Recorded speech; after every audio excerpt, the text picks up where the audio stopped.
NLWN-TV presents the In the Dugout show with a look at today's Eau Claire Cavalier game. Now, join us as we get ready for baseball in the dugout. Hello, and welcome to the NLWN-TV studio and today's edition of In the Dugout.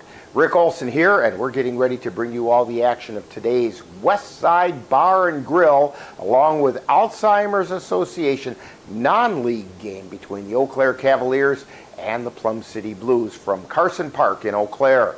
The Cavaliers are coming off the CRBL All-Star break and last played on June 29th when they defeated the New Richmond Millers 10-3, while the Blues were part of Menominee Eagles' 4th of July celebration, where they were defeated by the Eagles 11-8 and then were defeated by the Bloomer Woodticks 7-6. Now, coming up in this edition of In the Dugout, we'll take a look at today's game between the Cavs and the Blues. Then we'll get Cavalier manager Ryan Bemnister's perspective on today's game in the Ryan Bemnister Show. Following that, even though this is not a league game, as we come out of the All-Star break and head into the second half of the season, we'll take a quick look around the Chippewa River Baseball League to see where things stand. Also, we'll take a moment to get to know one of this season's Cavalier players in Cavalier Profile. Finally, we'll bring you all the play-by-play action of today's game from Carson Park in Eau Claire. So it's time to get ready for some baseball action, and we'll do just that coming up right after this brief timeout as you're tuned to In the Dugout on NLWN-TV. I'm a United States Marine. When I came home, I became angry. I had migraines and respiratory issues. I served in the Army. There's a lot more people out there that have gone through more things. I shouldn't go and get those benefits because they had it worse. If you could say anything to that veteran, what would you say? Every veteran is deserving the benefits they earned by serving our country. You deserve because you serve. If you're struggling with life after service, don't wait, reach out. Welcome back to In the Dugout. Very shortly, the Eau Claire Cavaliers will get back into action following the Chippewa River League All-Star break when they take on the Plum City Blues in the Westside Bar and Grill along with Alzheimer's Association non-league game from Carson Park in Eau Claire. The Cavaliers last played back on June 29th when they defeated New Richmond Millers 10-3, while the Blues were scheduled to take on the Menominee Eagles and the Bloomer Woodticks on July 4th, where the Blues came out as 11-8 losers to the Eagles and 7-6 losers to the Woodticks. In the Cavaliers game against the New Richmond Millers, the Cavaliers took the opportunity to get quite a few players some playing time as they sent 14 players to the plate and 2 to the mound. Leading the way at the plate was Caden Erickson, who went 2 for 4 with a double and drove in 4 runs. And the pitch. Fly ball. That's deep gone. Out into left field. Way back. And it's off the wall. And it bounces up into play. Erickson digging for 2. And he's going to be safe with a double off the wall in left field. 2 runs came in to score. That one looked like it might have a chance of getting out of here. Xavier Bemnister went 1 for 2 and was hit by a pitch, scored twice, and drove in 2 runs. And the 2-1 pitch. Ground ball over towards short. He dives. Yes! He can't make the play. Rounding third for the second run coming in. Throw to third, and it gets past, and runners are going to stay. So Tillman is at third. Coming in to score are Kroll and Bauer. Jerome Delikowski demonstrated some of the power when he doubled off the wall in left center field in the 4th inning. Deep. There's a deep one. And it's off the wall. And checking in at third is going to be Cornell as Jerome Delikowski hits a double out to the impact sign out in left center field. That ball made an impact on the impact sign. Ashton Kroll contributed by scoring a run and driving in a run. And he hits a fly ball out towards center field, and coming in, drops. And can't make the catch as Hassapopoulos. And Ashton Kroll is on with a base hit. Defensively, the Cavaliers turned in a dandy double play when Xavier Bemnister fielded a ground ball off the bat of Jacob Hassapopoulos in the 5th inning and stepped on third, fired it across to Logan Hesselman at first for a 5 unassisted to 3 double play. And there's a ground ball, step on third, throw to first for the double play. On the mound, James Schutte picked up his first win of the season by going 6 innings, allowing only 2 earned runs on 5 hits, walking 1 and striking out 2.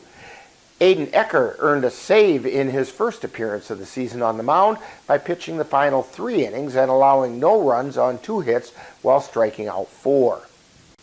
The Plum City Blues come into tonight's game with an overall record of 2-11 following their July 4th losses to the Menominee Eagles and the Bloomer Woodticks. Now, according to Blues manager Tony Garner, the Blues have added a number of young high school players who are adjusting to play at this level. He said they haven't been able to complete or finish games.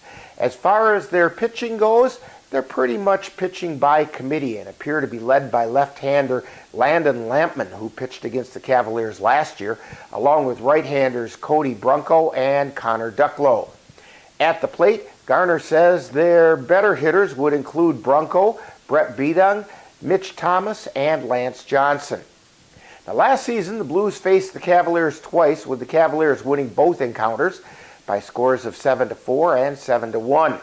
The leading hitters for the Blues against the Cavs were Connor Ducklow, who went 4 for 8 with a run scored and an RBI. He was followed by Sean Borgerding, who went 2 for 5 with an RBI, and Cody Brunko, who went 2 for 9 with an RBI. Last year against the Cavaliers, the most effective pitcher for the Blues was Landon Lampman, who went 8 innings, giving up 3 runs, all of which were earned on 5 hits, while walking 5 and striking out 6. Now, the Cavaliers are being led at the plate by Sam Knickerbocker, who's sporting a .509 batting average, including 6 doubles and a home run and 13 RBI, which is leading the team in that category. He's being followed by Trenton Palmer at .353 with a double, 7 runs scored, 2 RBI, and a team-leading 11 bases on balls. Xavier Bemnister at .346 and Logan Hesselman at .325 round out the Cavaliers, hitting .300 or better. On the mound, the Cavaliers are being led by Andrew Milner, who has a 5-0 record and sports a 1.63 earned run average in 38 2/3 innings pitched. He's also struck out 42 during that stretch. He's being followed by Leidel Torres, who has a 1-0 record in 15 innings pitched, compiling an ERA of 1.80 with 17 strikeouts and a whip of 0.93. Mason Yarrington has 2 wins and 1 loss with an ERA of 3.27 in 22 innings pitched, while Eli Rathke has accounted for 2 wins and 2 losses with a 3.78 ERA in 16 2/3 innings. James Schutte has posted a record of 1 and 2 with a 4.50 ERA in 28 innings. Blake Bemnister has also picked up a win for the Cavaliers. Earning saves for the Cavaliers are Andrew Milner, Leidel Torres, James Schutte, and Aiden Ecker. Now, coming up next, following this timeout, we'll get Cavalier manager Ryan Bemnister's perspective as we chat with him on The Ryan Bemnister Show. You're tuned to In the Dugout on NLWN-TV.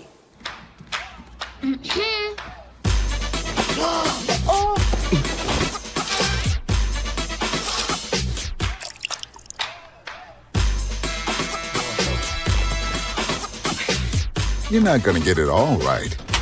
Just make sure you nail the big stuff. Mama! Like making sure your kids are in the right seat for their age and size. Get it right at nhtsa.gov/the-right-seat. The Goat Coffee House on Water Street in Eau Claire presents The Ryan Bemnister Show, where Cavalier manager Ryan Bemnister gives us his perspective on today's game. And now, The Ryan Bemnister Show. And again, we're at the Goat Coffee House on Water Street in Eau Claire and talking with Cavalier manager Ryan Bemnister. And Ryan, today the Cavaliers will do a final tune-up prior to heading back into league play when they take on the Plum City Blues at Carson Park. But before we talk about that game, the annual Chippewa River Baseball League All-Star game was played on Friday, and although the North pretty much dominated score-wise, 7 Cavaliers were playing in that game. Can you fill us in on how those players fared in the game? Not bad. I mean, we had a couple guys got a couple hits. Sam had a couple hits, and I think Tilly only had one at bat. Romy had a couple at bats. But I think they had fun. Milner was asked to throw more than what he was supposed to throw, just because some guys' arms were hurting. Milner, he's like that, so we were all good with that. But in an all-star game, you can't expect the pitcher to throw 3 innings, especially with putting some traffic on the bases and being seen twice or maybe 3 times by an all-star team. You're going to give up some runs. So not one of his better all-star outings, but again, he was asked to go 3 innings. So, but it was fun. I think the first-time guys with Romy and Palmer really had a good time out there. So, yeah. Okay. Now, I know that we've talked about this before, but a non-league game like today's gives you the opportunity to clean up some rough spots as you head into the second half of the season. What are some areas you want to see improved? Defense. We just need to tighten up on defense a little bit. We're going to have some guys, move around a little bit tonight like we always do, but that's just to make sure that they are ready to play in those positions in case we have to ask them to do that. We're going to fine-tune some arms a little bit here and there. I think I don't know, it's weird with pitching. Sometimes breaks are good, sometimes breaks are bad. They get you rusty and stuff like that, and we've had 3 pretty long breaks for a lot of our pitchers this year. So we just want to get everybody kind of back in the horse, throwing like a bullpen type thing tonight. And then I like our approach at the plate. I like the way we're hitting the ball. I think guys can, if they can just keep on that path, we'll be all right. But really need to focus up on our defense. Now, today the Cavaliers are going to take on the Plum City Blues, who are currently 2-11 overall and 1-7 in that very tough St. Croix Valley League. What can you tell us about this contest? Well, they do play in a tough league, and they've been shorthanded a lot this year. I know that just because I know the team a little bit. It's a fun matchup. It's a fun team. We really enjoy playing those guys every year. It'd be nice to get them home and away both years, or every year going forward. They're a fun team to play. They play in a really good conference. It's one of those teams that could simulate another team that we play in the WBA. And that's just a good test for the boys. They should see some younger guys tonight, which is a good thing, because sometimes young guys can surprise you with how hard they throw or the approach at the plate and stuff like that, because they got some younger Legion high school guys helping them out. So hopefully our guys are just ready for the task at hand. And Tony always seems to put together a pretty good ball club. He always does. Tony always does a good job out there. So that's just the fun thing to do, is playing that team. He knows what he's doing. He can piece things together. He's one of the better coaches in the league. In the state, I should say, for the WBA. So, we just have a lot of fun with them. Now, it kind of sounded like from your comments that you're going to do pitching by committee tonight. You'll probably more go with an opener rather than a starting pitcher. Who are you looking at to do that? Well, we're going to go with Mason Yerington, and we'll probably run him out there more than just a kitchen sink type start. We'll probably give him at least 3 or 4. I want to get if I can. I want to get Rat back on the mound. I want to get Eck another inning. I think Millie just needs to fine tune some things, so maybe he could get an inning. We're waiting to see how Russo's arm's feeling, and then we'll just go from there. So we'll run Mason as long as he's feeling good, but we're going to have to give some guys a little bit of a chance on the mound just to be ready for the big game on Wednesday and then the big doubleheader on Sunday. Well, Ryan, it's time for the Cavaliers to get back into action, and hopefully the Cavs can get those rough spots cleaned up and make a push in the second half of the season. So, you've been tuned to the Ryan Bempnister Show, presented by the Goat Coffee House on Water Street in Eau Claire, with Cavalier manager Ryan Bempnister's outlook on today's game. Stay tuned. More of In the Dugout is coming right up.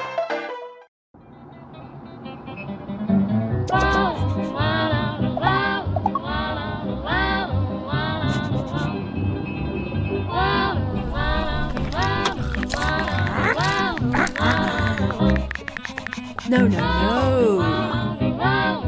Turn it down. Turn it off. Get a hand.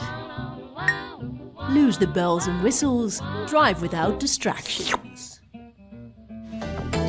Welcome back to In the Dugout, as we're getting ready to bring you all the action of today's Westside Bar and Grill, along with Alzheimer's Association non-league game from Carson Park between the Eau Claire Cavaliers and the Plum City Blues. Now, back on June 29th, the Cavaliers defeated the New Richmond Millers 10-3 in a non-league game, while in CRBL action, the Chippewa Falls Lumberjacks topped the Bloomer Woodticks 12-0. Then on June 30th, the Osseo Merchants traveled to Whitehall to face the Whitetails, with the Merchants coming out as 9-3 winners. On July 1st, the Eau Claire Bears hosted the Augusta Athletics, with the Bears coming out on top 13-2, and the Cadott Red Sox took on the Bloomer Woodticks, with the Red Sox winning 13-7. And on July 3rd, it was the annual CRBL All-Star Game, where the North All-Stars emerged as 15-1 winners over the South All-Stars. Congratulations to all the players who were chosen as All-Stars to participate in the Chippewa River Baseball League All-Star Game. That leaves the Chippewa River Baseball League standings heading into the second half of the season as follows. In the South Division, the 8-3 Osseo Merchants hold down first place, while the Cavaliers at 8-4 are only a half a game back. The Whitehall Whitetails at 6-7 are in third and are 3 games off the pace. And the Beef River Bullfrogs and the Eau Claire Bears are tied for fourth place, with each at 5-7 and 3.5 games out of first. The Augusta Athletics are in sixth. In the North Division, first place belongs to the 12-3 Tilden Tigers, who are followed by the 10-3 Cadott Red Sox, who are only a game off the pace. In third place are the Chippewa Falls Lumberjacks, who at 8-4 are 2.5 games out, and the 8-5 Jim Falls Sturgeons are 3 games back. The Bloomer Woodticks hold down fifth place. Today, the Chippewa River Baseball League has no league games and 1 non-league game scheduled. In that non-league game, we find the Cavaliers hosting the Plum City Blues at Carson Park in Eau Claire. Now, coming up next, following this timeout, we'll get to know one of this season's Cavalier players on Cavalier Profile. You're tuned to In the Dugout on NLWN-TV. We come from a long line of farmers, and there's a sense of pride, but there's also a significant amount of pressure. Farmers have to take care of their physical and their mental health, because what's a farm without a farmer? Watching the sun come up, that's my time. I can have a cup of coffee, and every day is a new opportunity. That's cool. Your hand's gotten so cute. Yay! Don't forget to check in on yourself. Love your mind. Time now to get to know a Cavalier player on Cavalier Profile. We'll get to know a little better who plays on this year's Eau Claire Cavalier baseball team. And now, Cavalier Profile.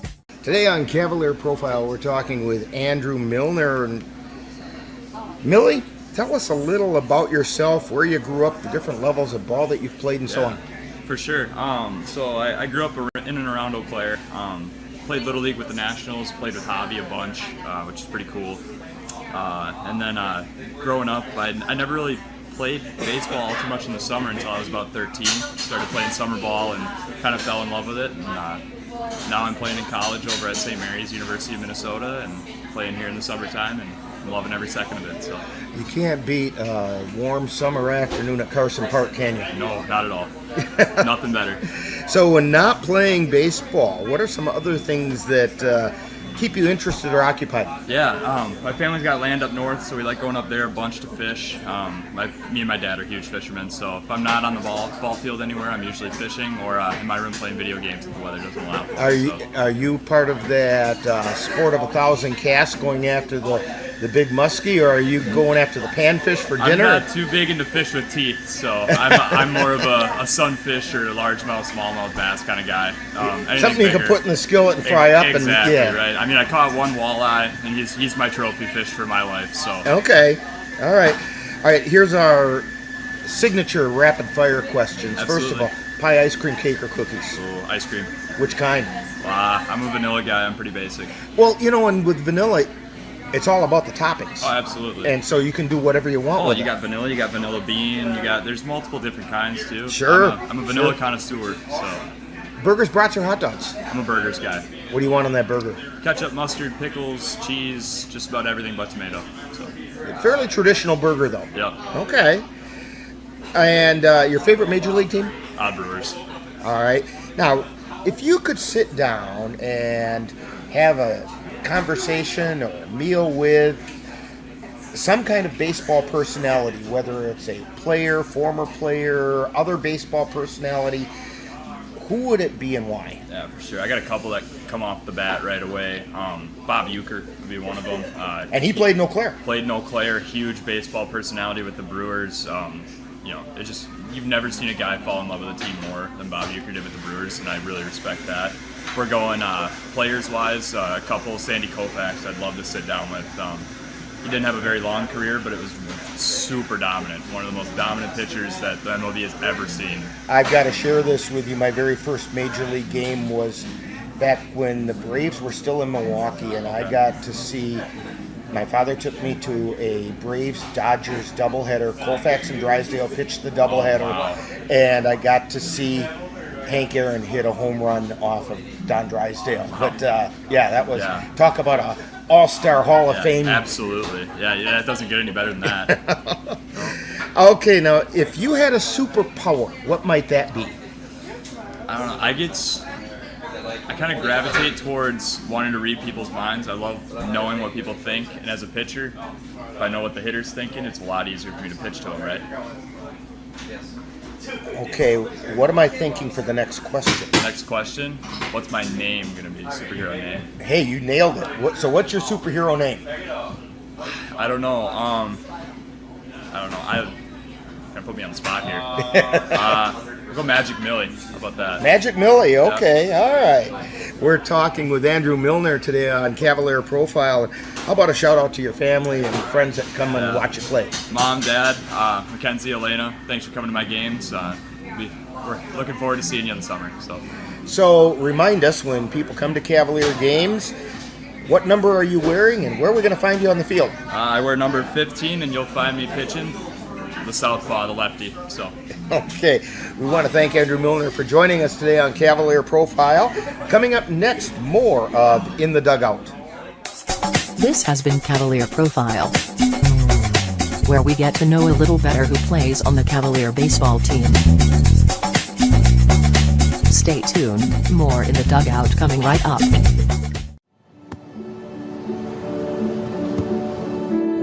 I don't remember how it started. Go to that. Our back and forth. It always came back. Dad! You probably don't remember what you told me. That was perfect. But I heard every word.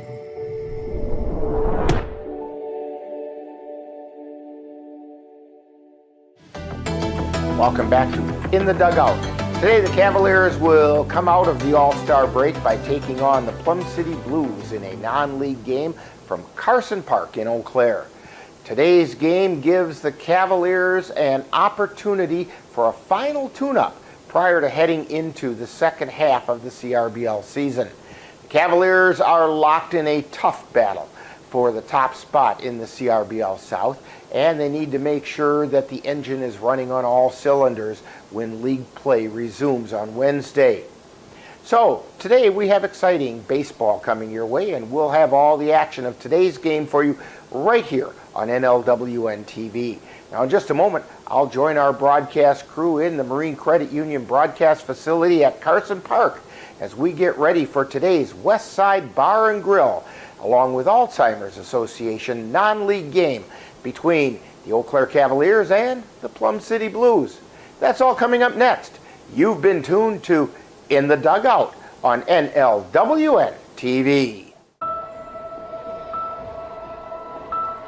Some people judge a book by its cover, and if you're not what people are looking for, you're kind of like a reject. School, it feels like everyone's staring at me and I'm just kind of not really a person. It just feels hard today. Nobody was listening to me. And I'll try to understand me more, and I'll try to do the same. Listening is a form of love. Find ways to support your kids at sounditouttogether.org. You've been watching the In the Dugout show with a look at today's Eau Claire Cavalier game. Stay tuned! Coming up next is live Eau Claire Cavalier baseball. When tech goes on the frets and frust.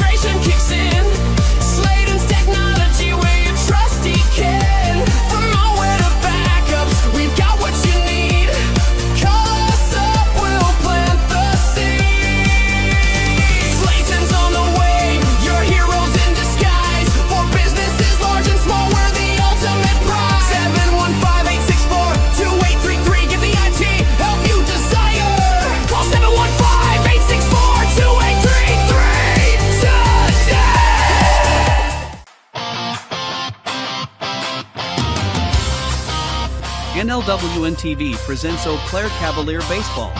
Under the lights, where legends are born, diamond warriors with heart that's worn, uniform shining, proud on the field, a title to win, a promise revealed, every pitch thrown, every swing that we take, together we rise, oh make no mistake, with bats and with balls. Follow the Cavaliers all season long as they strive for another Chippewa River Baseball League title. Cavaliers striving, hear the crowd roar, seeking a title, we're hungry for more, every base we run, every cheer that we hear, united we stand, with nothing to fear. So now, let's go out to the ballpark in today's Eau Claire Cavalier baseball game. The stakes, this is our moment, let's make no mistake.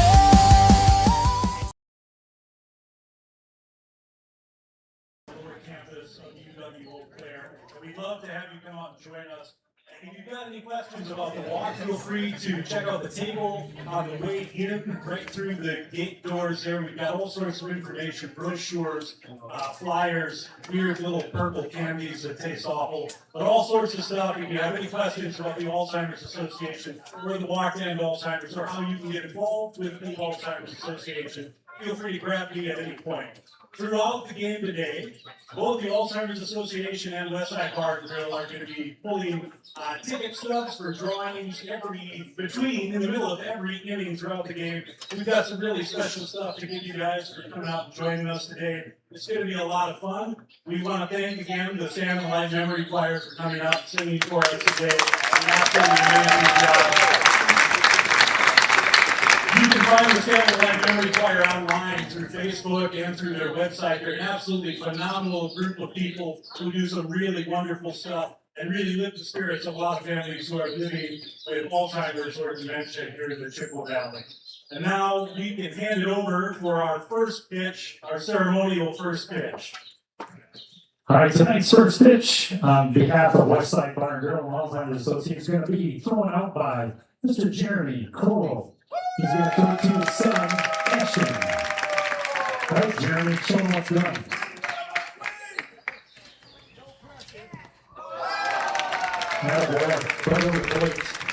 And with that first pitch, we are getting ready to get things started off here at Carson Park. Rick Olson along with Jay Fall, Dan Petchow, and Lily Sinnette.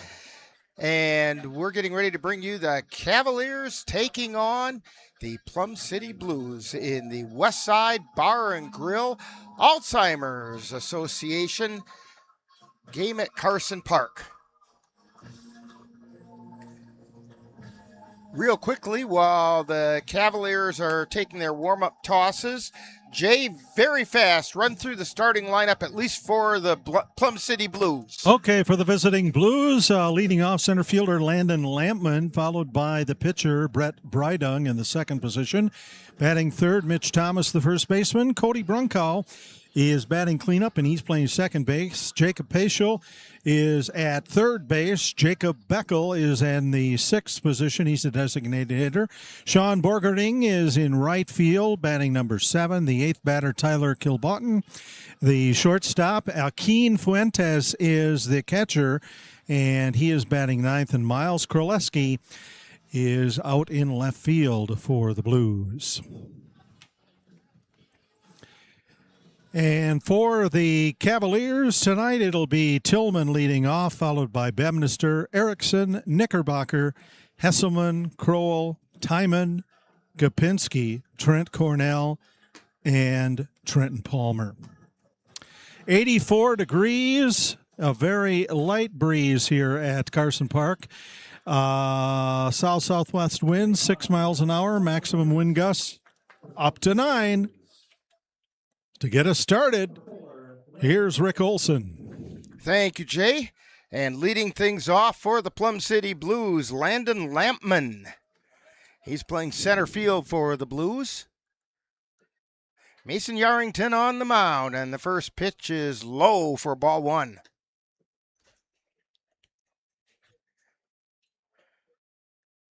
And the wind and the pitch swung on a miss for strike 1.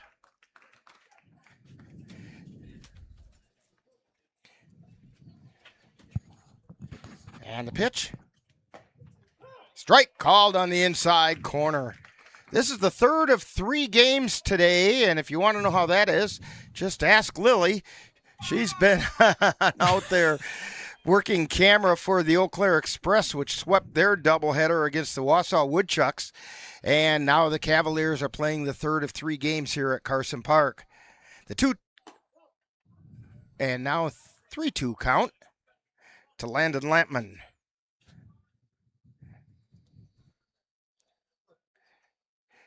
And a ground ball down the third baseline, foul. Tony Garner wanted it to be called fair. Pointing that way doesn't make it so. No, Larry Durkop convinced him of that. Larry Durkop behind the plate, Tim Wilson out on the bases. Tonight's officiating crew.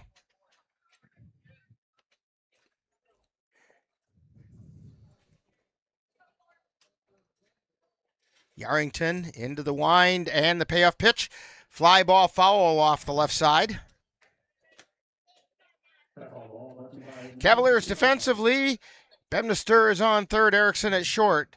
Cornell is at second, Hesselman at first. Knickerbocker behind the plate, and that pitch is low for ball 4. So Lampman draws a walk. That'll bring up Brett Breedung. Breedung is going to be the starting pitcher tonight for the Blues.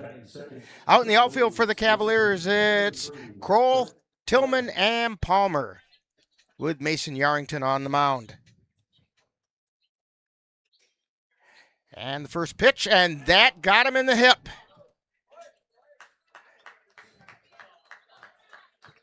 So now there's 2 on. Rough start for Yarrington with walk and hit batter. So Mitch Thomas comes to the plate. He's playing first base. Yarrington comes into tonight's game with a 2-1 record, a 2.86 earned run average. Foul back into the screen for strike 1. He's given up 7 earned runs on 22 innings pitched and struck out 12.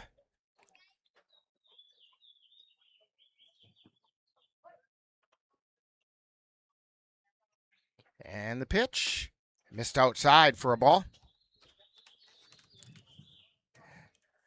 1 ball and 1 strike. 2 runners on. Here's the pitch. That's high for a ball. Plum City Blues come into tonight after losing a pair of games on July 4th over Menominee. They lost 1 to the Eagles. There's a ground ball over to second. Cornell that throws it to short, back to first, and it's in time. A 4-6-3 double play.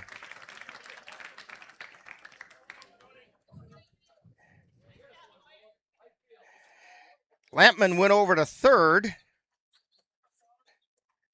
So with 2 down, runner on third, Cody Brunko comes to the plate.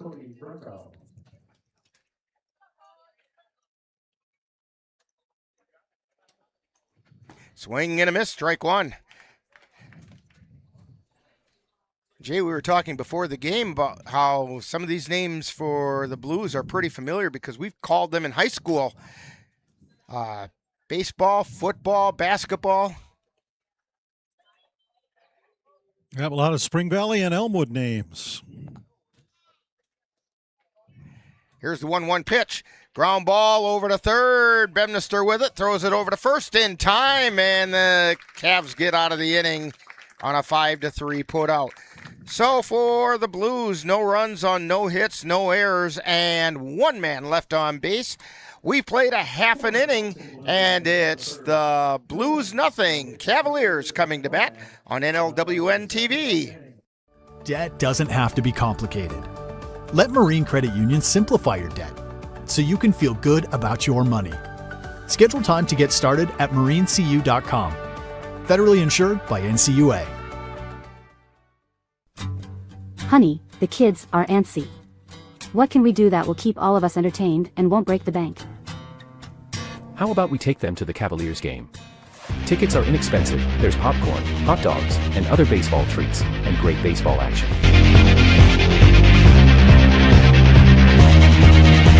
That's right, Eau Claire Cavalier Baseball, your best choice for affordable family entertainment. Check out the schedule at www.eauclaircavaliers.org. Marine Credit Union is rewarding you for making on-time loan payments with our My Loan Rewards program. Take out a loan, open a checking account with a qualified direct deposit, and get money back. Chart your course. Get details at marinecu.com. Federally insured by NCUA.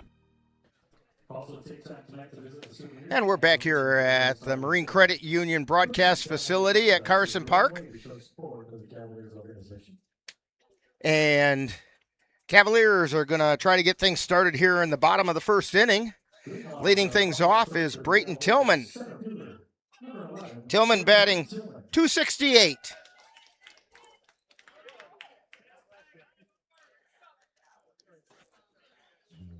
And the first pitch missed inside for ball one.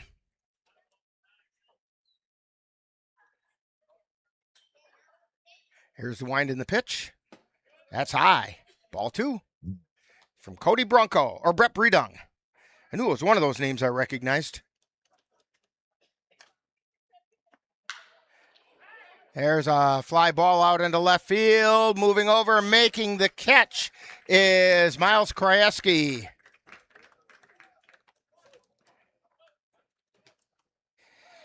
That'll bring up Xavier Bemnister. Bemnister batting .346. Batting second for the Cavaliers, third baseman, number 4, Xavier Bemnister. One away. Bredung goes into his motion and delivers. Missed inside for ball one.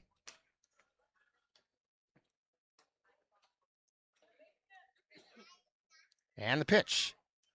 That's low and away, ball two.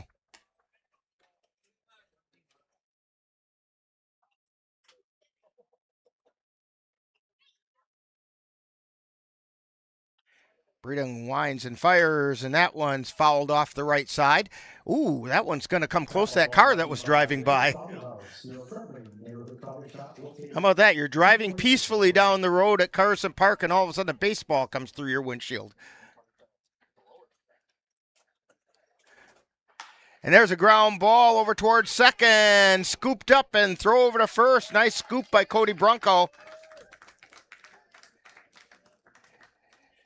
And two down, brings up Caden Erickson.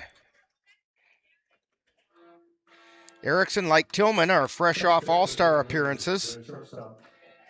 Erickson's batting .277.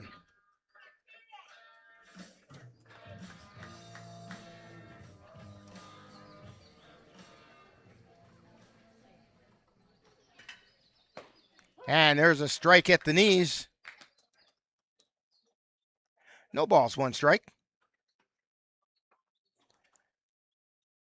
And there's a ground ball to Bronco. Throw over to first, or Bredung, Bronco. I'm going to get those confused all night. Anyway, it's a 4-3 put out. And the Cavs are down in the first. No runs, no hits, no errors, nobody left on base. We've played one inning, and we have no score from Carson Park on NLWN-TV. The Eau Claire Cavaliers would like to take veterans out to the ball game. That's right. As a thank you for your service, any veteran of the United States military can receive a lifetime pass for free admission to all Cavalier home games. Just come to Carson Park with your veteran identification, and the Cavaliers will issue you a free lifetime pass to all Cavalier home games. That's just the Cavaliers' way of saying thank you for your service. Auto Vision Center in Eau Claire, your source for auto glass repair and replacement. Their quality work comes complete with a lifetime warranty on workmanship. When it comes to windshield repair and replacement, Auto Vision Center provides mobile auto glass services with free estimates. So if your windshield needs help, call Auto Vision Center today. That's Auto Vision Center at 1631 North Claremont in Eau Claire. Call 715-834-5277. Back here at Carson Park as we're going to head into the second inning. Due up for the Plum City Blues, we have Jacob Paschal, Jake Beckel, and Sean Borgerding. Yeah, Bredung, Bronco, and Borgerding. I'm in serious trouble.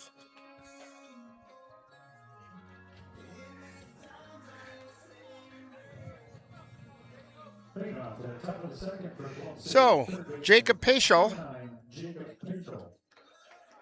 steps to the plate. I just remember the Paschals out of Durand.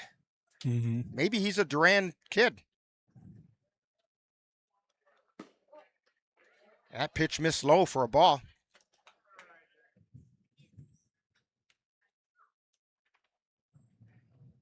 Yarrington delivers. That one's outside. Plum City Blues 2-11 coming into the game. They're 1-7 in the St. Croix Valley League. There's a pop foul back by the screen, and it's off the screen. Off the screen right in front of the auxiliary scoreboard.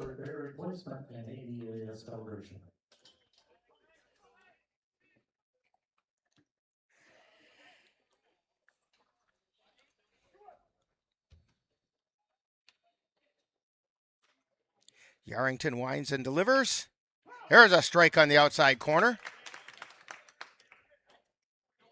2 balls, 2 strikes. Yarrington delivers. Swung on. Ball gets dropped, but thrown down to first to complete the strikeout. Paschal goes down swinging. And it's going to bring up Jake Beckel. He's the extra hitter.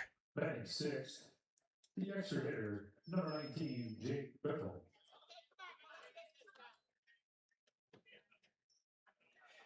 There's the pitch. And that missed low for a ball.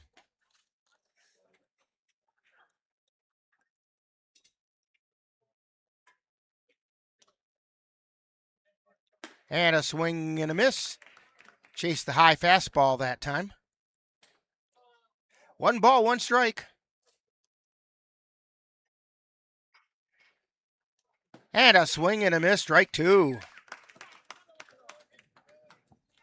Yarrington might have pulled the string a little bit on that one, had him fooled. And the 1-2 pitch. Strike 3 called.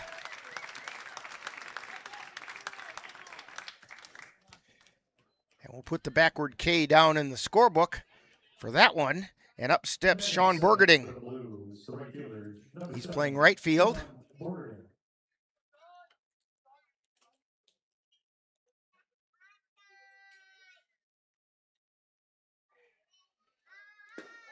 And that pitch is inside for a ball. 1-0 is the count. 2 down.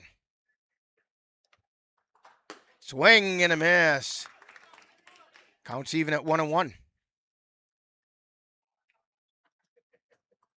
Here's the wind in the 1-1 pitch. Fouled back into the net. Just to warn you, Jay, last game, one came up the net like that, bounced off the lip of the roof, in through your window and off my hip. All right, did you get it before the first bounce?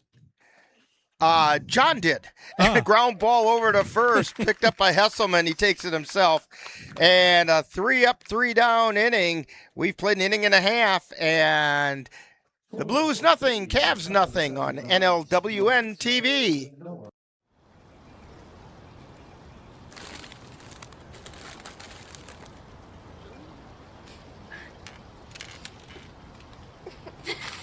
I can't bounce. Okay.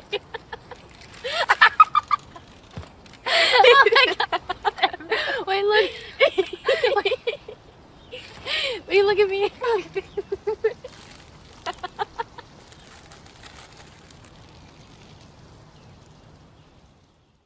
Mom's Restaurant and Pub in Colfax has just what you need when you have that craving for a home-cooked meal the way Mom used to make it. Mom's is open from 7 a.m. to 3 p.m. daily and until 9 on Fridays with a complete breakfast menu. Lunch includes sandwiches, salads, wraps, and burgers, along with Mom's comfort food favorites, and don't forget dinner on Fridays with Mom's famous fish fry. The coffee always hot, the breakfast always delicious, and lunch puts a smile on your face. 225 Bremer Avenue, Colfax. Call 715-962-4617. That's Mom's Restaurant and Pub in Colfax. Back here in the Marine Credit Union broadcast facility. Bottom of the second inning, 2 up for the Cavaliers. Sam Knickerbocker, Logan Hesselman, and Ashton Kroll. It was Ashton Kroll's father who was throwing out the first pitch for the Westside Bar and Grill, and Ashton was catching it for him. I guess that's a nice father-son thing. Yeah, you bet.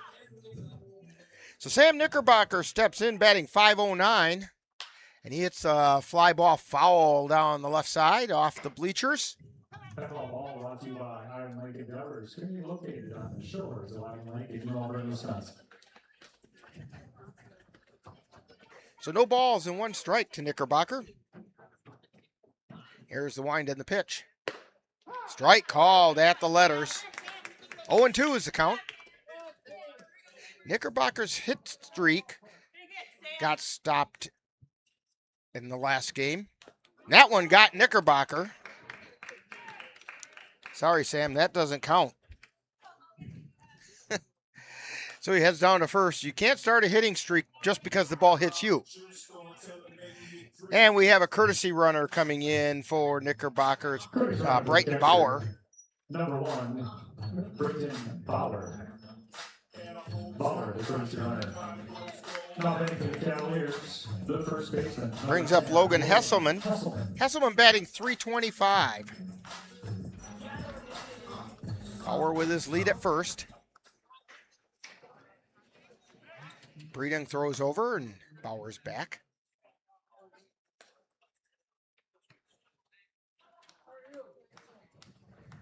Takes another lead. And the pitch. That's high for a ball.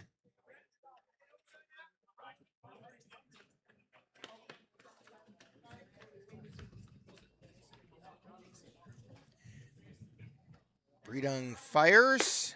That's outside for a ball. 2 balls and no strikes. It's Logan Hesselman.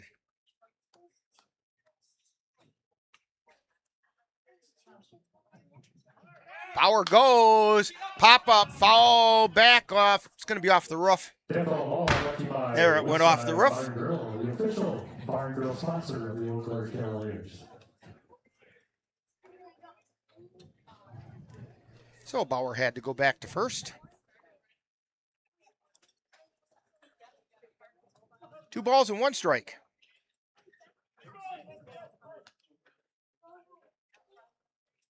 Throw back over to first, and Bauer's back.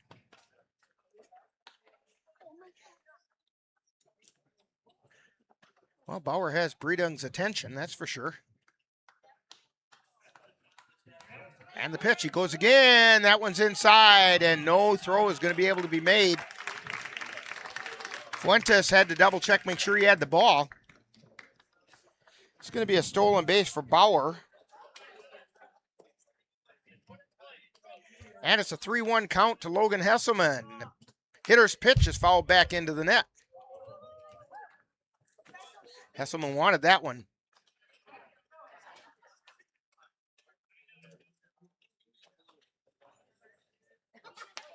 Bauer with his lead. And the pitch. High pop foul. It's going to be off the net. Well, I take that back. It's off the roof. Drift a little further back than I thought it would. Very light breeze, but it is blowing out.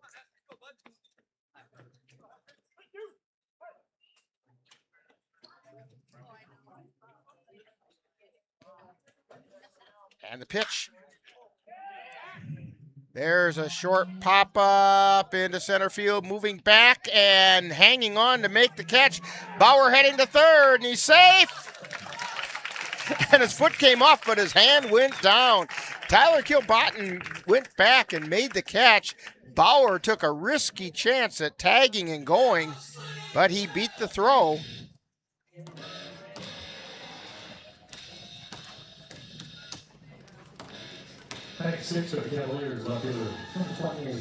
So Bauer is on third. And a high hopper over to short. Throw to first is in time, but it's an RBI for Ashton Kroll. And the Cavs go on top, 1-0.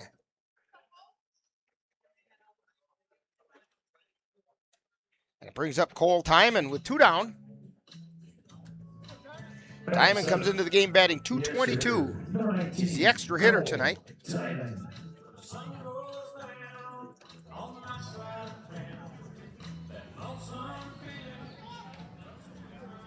Here's the wind and the pitch. That's low for a ball.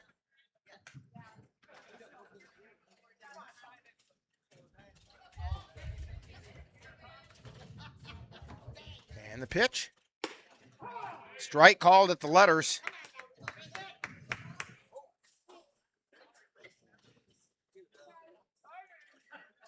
One ball, one strike. Timon fouls that one back into the net.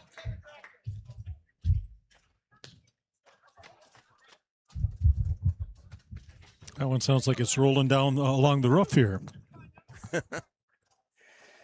And the pitch, that's low. 2 balls, 2 strikes. 2 down. Nobody on. 1 run in for the Cavs. And the pitch. That's outside for a ball. Full count now to Cole Timon.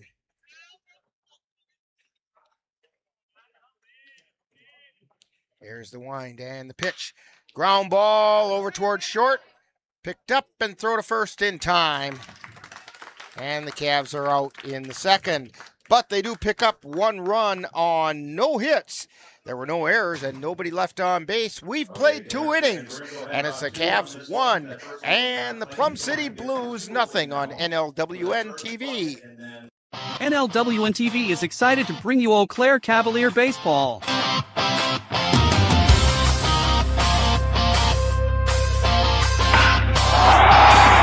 Our next game will be on Wednesday, July 8th, when the Cavaliers take on the Osseo Merchants from Carson Park in Eau Claire, Wisconsin.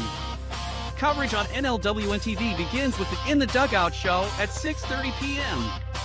That's Cavalier baseball on Wednesday, July 8th on NLWN-TV.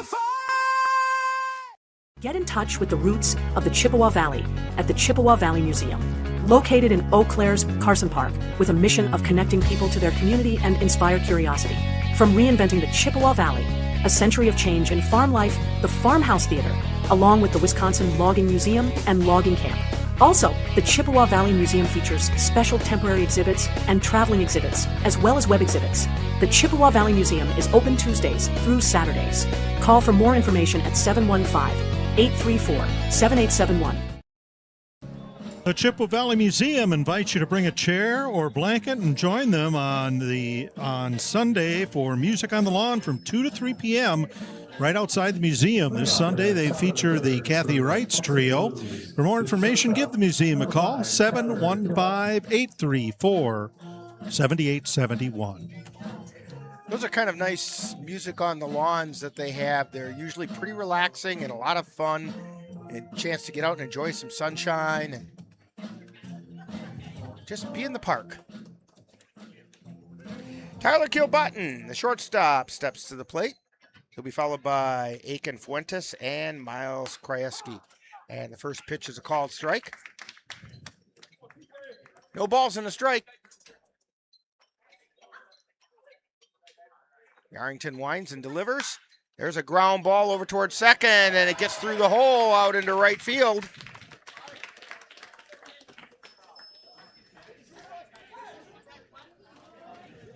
So that's the first hit given up by Mason Yarrington. Batting right, the catcher, number 1, Akeem Fuentes. It brings up Akeem Fuentes, catcher.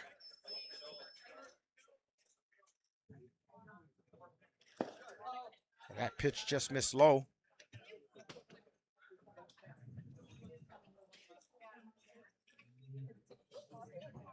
And the pitch swung on and missed. Throw back to first, and they got him at first. The pitch was a ball, but then a pickoff from 2 to 3 gets Kilbotton. And there's a strike called. 1 ball and 2 strikes.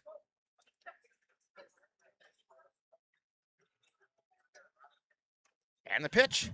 It's outside for a ball. Sam Knickerbocker with a fire down to first, right on the money.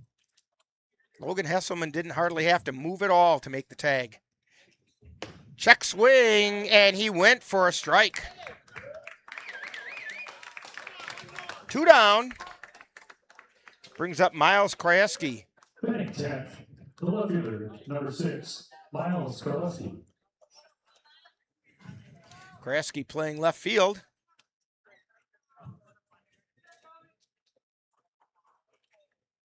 Here's the wind in the pitch. Foul ball back off the front of the press box to our right.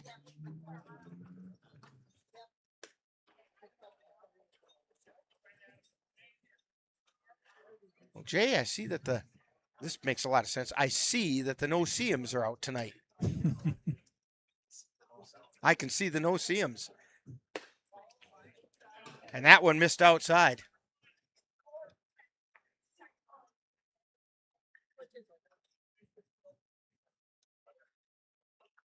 And the pitch. And a foul ball. I think that went off the knob of the bat. It did, yep.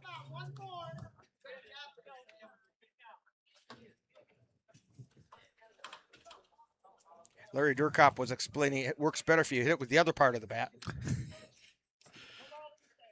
More bat to work with up there. Yeah. And the 1-2 pitch. Strike 3 called. That's the 4th strikeout of the game for Mason Yarrington. And no runs on 1 hit. There were no errors. Nobody left on base. We've played 2.5. And it's the Cavs 1, Plum City Blues nothing on NLWN-TV. Sunset House Motel and RV Park in Port Mansfield, Texas, is your destination for your next fishing or hunting adventure. With 20 rooms available including condos and RV spots, Sunset House Motel and RV Park is the place where outdoor sports people stay when they're looking for fishing and hunting adventure. Sunset House Motel and RV Park is located only a few blocks from the dock and is within walking distance to all the local restaurants. Call them at 956-944-2182 to book your stay. That's Sunset House Motel and RV Park in Port Mansfield, Texas. Midwest Environmental Consultants, your partner and guide. From soil testing to landscapes, they cover it all. Lawn care and beauty, they're ready to call. With expertise in the ground, they'll analyze what's there. Call 608-468-2067 and let's get started. You deserve the best. And we can see up in the Osprey Nest, it's a father-son watch the ball game. It might be mother-daughter watch the ball game or some other combination, but there's a parent young'un watching the game. And keep the tradition going. That's the way it's supposed to be. So we go into the bottom of the 3rd inning, due up for the Cavaliers. We have Riley Gopinski, the designated hitter, Trent Cornell, and Trenton Palmer. And the first pitch to Gopinski is high for a ball. Gopinski comes into the game batting 129. Here's the pitch. Outside, ball 2.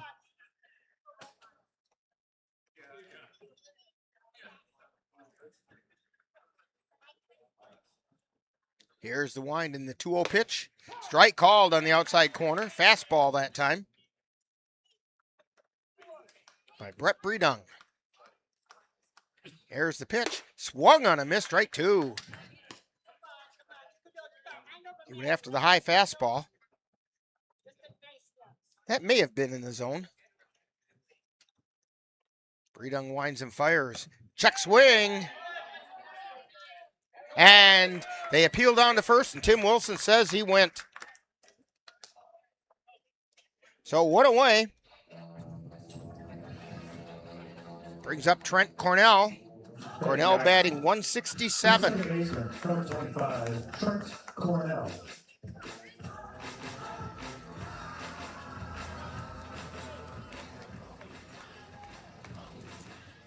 There's the wind in the pitch. Foul back into the net. 0-1 is the count.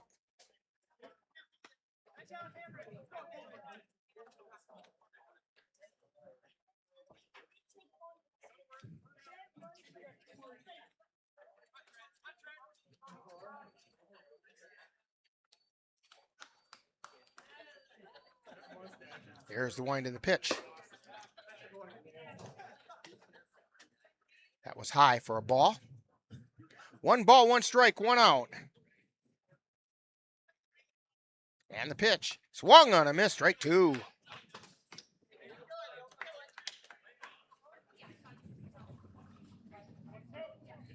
So the count is 1-2. And it's fouled off on the right side. Nobody out for a drive over there on that one. Not that time. No. That one really looked like it was on a beeline for that car. It was headed for it. And a swing and a miss for strike 3. It's going to bring up Trent Palmer. Palmer playing right field and comes into the game batting .355.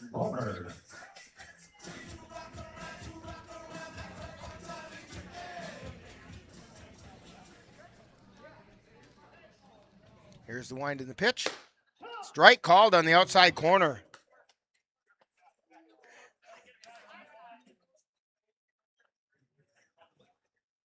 Breedung winds in the 0-1 pitch. That one off the plate. 1-1.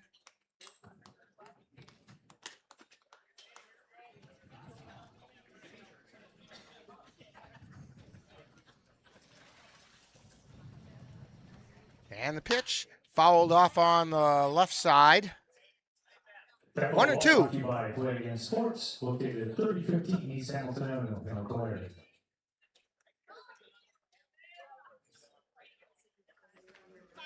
Here's the pitch. That's high and away.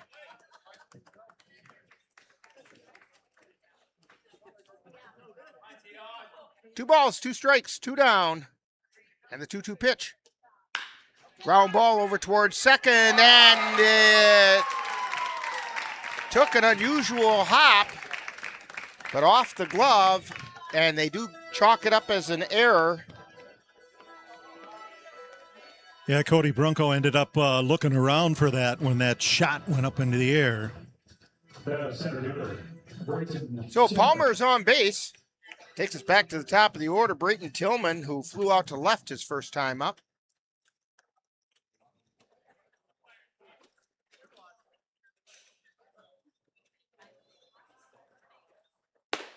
And that pitch is high for a ball. Cavaliers have shown the ability, once they get through that batting order the first time, next time through is trouble for pitchers. There's the pitch. It's high and inside for ball 2.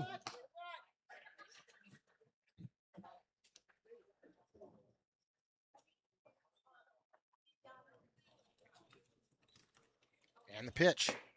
Strike called on the inside corner. Tillman wanted to see what a strike looked like that time. Make sure Breedung could throw one. Here it comes. Runner goes. Pop up foul territory. And that's going to be out of play. Off the bleachers. Burger King of Eau Claire and their 4 locations. 2 balls, 2 strikes, 2 down, 1 on. We're in the bottom of the 3rd inning. Cavs on top, 1-0. Brayton Tillman at the plate. And the pitch. Check swing foul.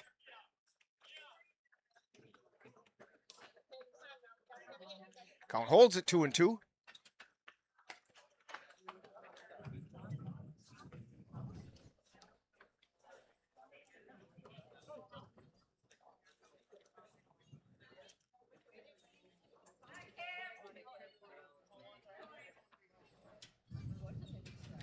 Here's the wind in the pitch. That's high for ball 3. It's going to be traveling time now for Trent Palmer. 3-2 count, 2 down. Breedung looks. Palmer goes. Ground shot over to first, picked up, and they're saying it did not hit the ground. So it's a line shot out to first. And that'll do it for the Cavaliers. No runs, no hits. There was one error, and one was left on base. So we have played 3 innings, and it's the Cavaliers 1 and the Blues nothing on NLWN-TV. NLWN-2 invites you to join us in our time machine and journey back to the 1860s for some vintage baseball with the Menominee Blue Caps. Our next broadcast will be on Monday, August 17th, as the Blue Caps will take on the Rum River Rovers, the Sand Creek Nine, and the St. Croix Steps from an old-fashioned county fair in Cameron, Wisconsin. Coverage begins at 7 p.m. That's Vintage Baseball, Monday, August 17th on NLWN-2. Hate is loud. It gets clicks. It gets attention. Hate, however, is actually quite small. But love is the majority. Love fills our hearts, our lives, our everyday.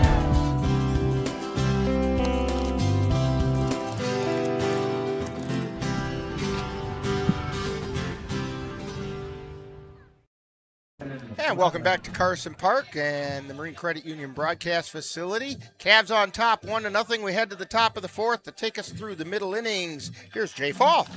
Thanks, Rick. Top of the order for the Blues, Landon Lampman, the center fielder, who walked in the first inning last time he faced Mason Arrington. The wind and the pitch, that is just catches the outside corner for strike one. Larry Durkop seems to like that corner. That pitch bounces in the dirt low for ball one. 1 ball, 1 strike. First batter of the fourth. He was trying to hit that inside corner that time. Arrington's pitch. High and outside, ball 2. That one looked like it might have got away from him. He had a big grin on his face afterward.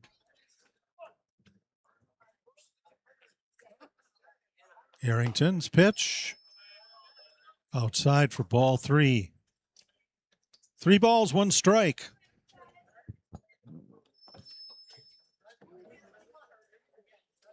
Arrington delivers that ball out to Erickson, catches it on the first bounce, and the throw a little high to Hesselman. That'll be an E6, I'm sure. Yep.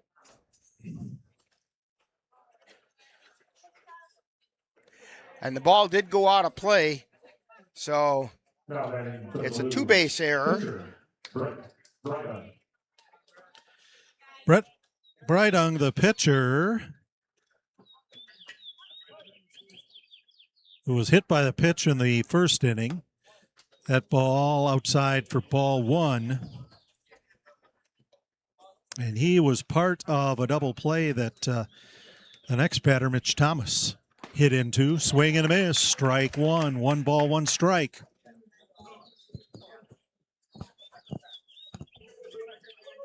Cavs lead 1-0. We're in the top of the fourth. Arrington looks back, delivers that one hit out to center field. Coming around is Landon Lampman, and he scores. We're tied. And it's an RBI single for Brett Breidung. First baseman, Mitch Thomas. Tied at 1. In now Mitch Thomas, the first baseman. And he hit into that double play in the first.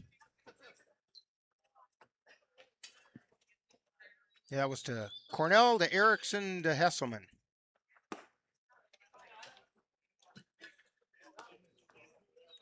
One ball, 1 strike.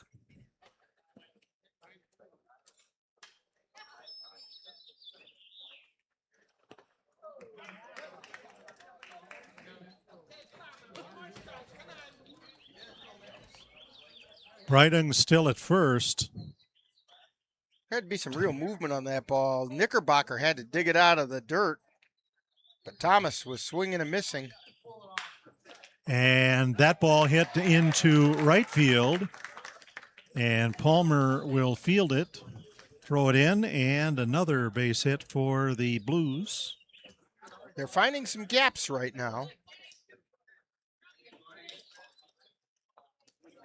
Second baseman, Cody Brunkow. No outs. Runners on first and second.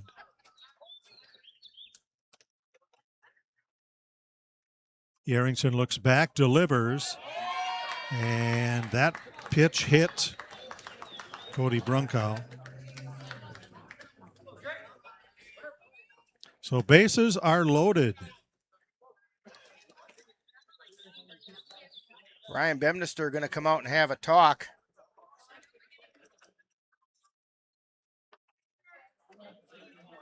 How they want to do this. Pretty serious threat right now by the Blues. Bases are loaded, 2 runners in scoring position.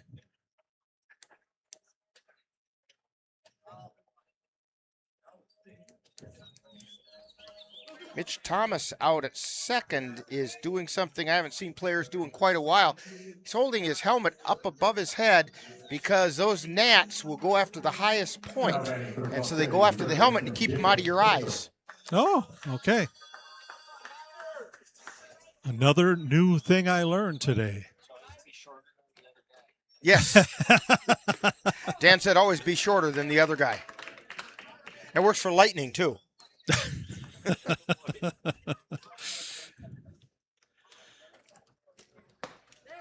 Swing and a miss for strike 2. It's also kind of the same philosophy when you're being chased by a bear. Just be faster than the other guy. You don't have to be faster than the bear. Right. Fortunately, did not have to practice that at Yellowstone. Well, the Bears were smart enough to know, hey, it's snowing out here. Yeah, there we go. Swing and a miss. Strike 3 and the first out for the Blues in the top of the 4th inning. That will bring up Jake Beckel. He's the designated hitter. He's struck out looking in the 2nd inning. Bases are loaded, just 1 out.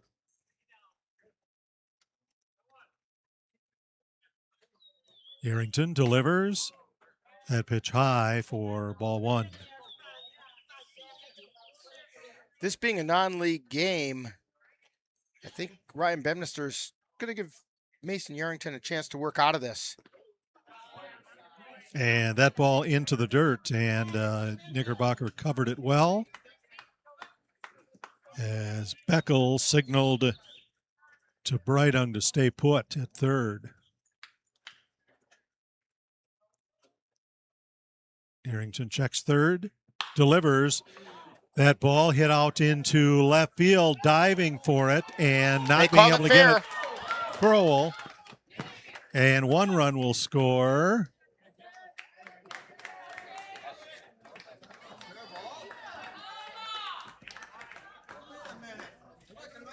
And so Brydung comes across the plate, and they're talking about it here.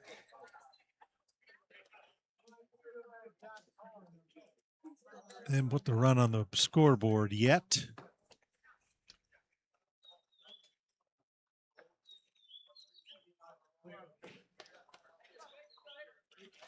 The regular, Sean Borgerding.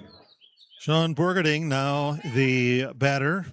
As bases are still loaded, run goes on to the scoreboard. It is 2-1, Plum City Blues. Swing and a miss, strike 1.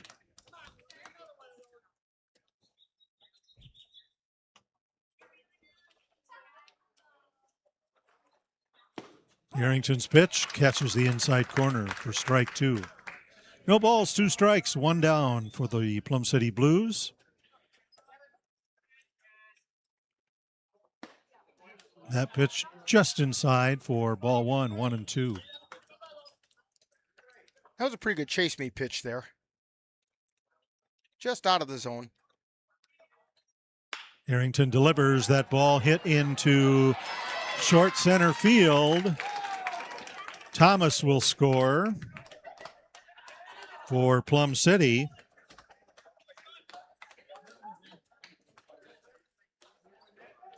Bases are still loaded. 1 out. Plum City Blues are up 3-1 over the Cavs. Picked off. Causing the first out of the third. That pitch fouled over the right side of the Marine Credit Union broadcast facility here at historic Carson Park Baseball Stadium. Swing and a miss. Strike 2. Ah, that's strike 3.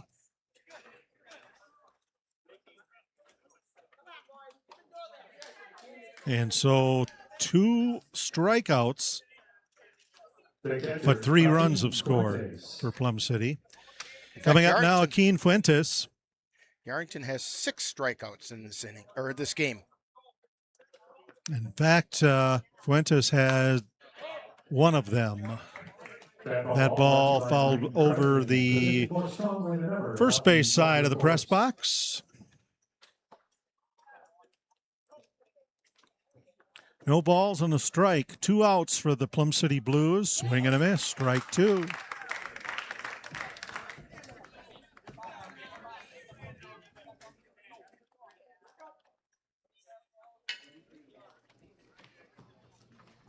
Arrington delivers that ball in the dirt out front of the plate. Knickerbocker brushes it off a little bit.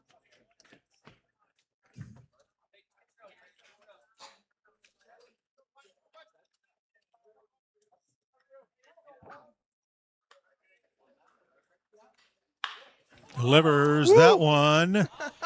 Had Cody Brunkow dancing on the third baseline. He had to do a little hula dance there. Little limbo. How low can you go? Just missed his left cheek, and I'm not talking about the one on his face. Swing and a miss for the third strikeout of the inning for Mason Yarrington. The Plum City Blues in the top of the fourth score 3 runs on 4 hits. There was 1 error, and they stranded 3 runners. Score at the end of 3.5. The Plum City Blues 3, the Eau Claire Cavaliers 1. You're watching it on NLWN-TV. When you have that craving for a home-cooked meal the way Mom used to make it, rest assured, you can still get that meal by going to Mom's Restaurant and Pub in Colfax. Mom's is open daily, serving breakfast and lunch, and don't forget dinner on Friday nights with Mom's famous fish fry. The coffee is always hot, the breakfast is always delicious, and lunch will put a smile on your face and in your stomach. 225 Bremer Avenue, Colfax. Call 715-962-4617. That's Mom's Restaurant and Pub. In November of 2018, our daughter Jana passed away. The outpouring of support was unbelievable. Support that we received inspired us to start a foundation called the Jana Kelly Memorial Foundation. And through that foundation, we've given back in a lot of different ways, through projects, through different other charities that we've supported. We like to help Humane Association, and the Ronald McDonald House is something that's very near and dear to us. We've also recently, this last year, we actually built a tiny house. It's really exciting to be able to give back in different ways. to learn more or to help financially, would find us on Facebook or www.janakelly.com. We hope you'll join us again on Wednesday night. The Cavaliers are scheduled to host the Osseo Merchants here at Carson Park in Eau Claire. Coverage begins at 6:30 with the In the Dugout show, followed by live play-by-play action. Cavalier baseball Wednesday night on NLWN-TV. I mentioned that game to Ryan Bemnister a little earlier today, and I said I wasn't real optimistic with the weather forecast. He said, it's not going to rain. I'm not rescheduling any more games. Yeah. So take his word for it. All right, we'll believe you. Xavier Bemnister is up and finds the gap Out in short right field for a base hit. Yeah, and the interesting thing was, I was thinking back as I was eating dinner tonight that if for some reason weather causes a delay or cancellation of that game, that will be the second game against the Merchants, because the first one was the one where we were in Osseo and the skies opened up at the national anthem. Yeah. And that ball hit into short right field, and managing to get that one is Cody Brunkow for out number 1. So Sam Knickerbocker coming to the plate now. He was hit by a pitch in the second inning and stole a base. Well, actually, Brayton Bauer stole the base on his behalf. And scored the lone Cavalier run. That's true. That pitch, high for ball 1. 1-0. 1 out. Cavaliers trail 3-1 to the Plum City Blues. That one high and inside, ball 2.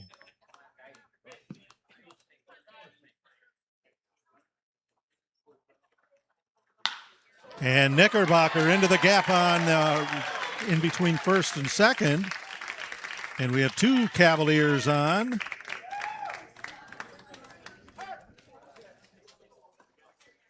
And Brighton Bauer coming in to run for Sam Knickerbocker again. Catcher, number 1, Brighton Bauer. And Logan Hesselman now steps into the batter's box. He flew out to shortstop in the second inning.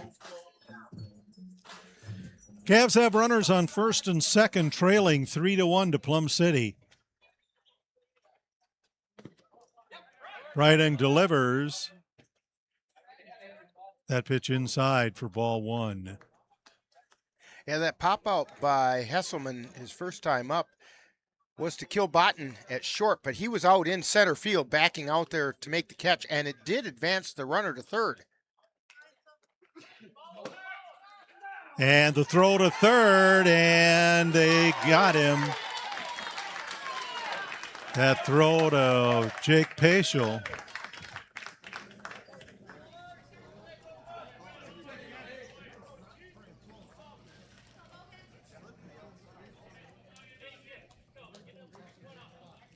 But Bauer does go to second.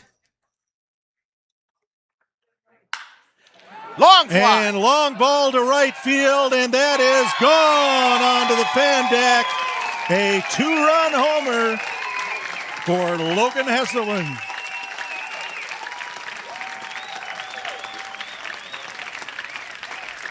Hesselman and Bauer score, and the ball game is tied.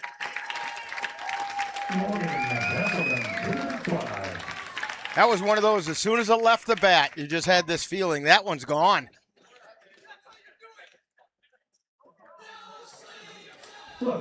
So Cavaliers with 2 outs, but scored 2 runs, and we're deadlocked at 3. Ashton Kroll, the left fielder, now the batter in the 6th position. He was thrown out at first, but drove in that run in the second. That pitch right down the middle for strike 1. We're in the bottom of the 4th, tied at 3. Plum City Blues and the Eau Claire Cavaliers.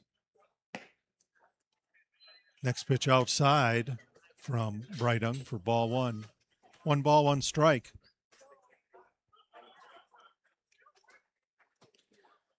Brydung delivers, catches the outside corner for strike 2.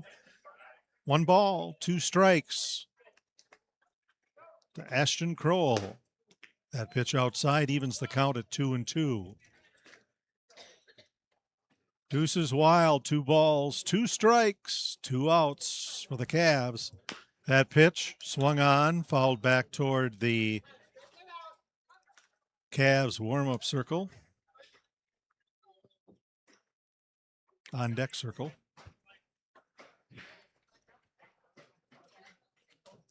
Brydung throws that one just outside. Count now full, 3 balls, 2 strikes.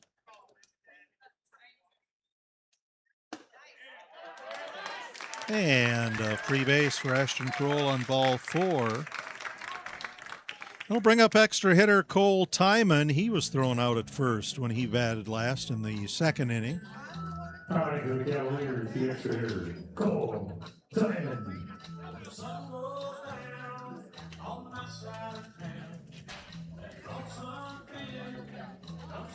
So the lead run on first. Ashton Kroll. Riding winds, delivers that pitch outside for ball 1.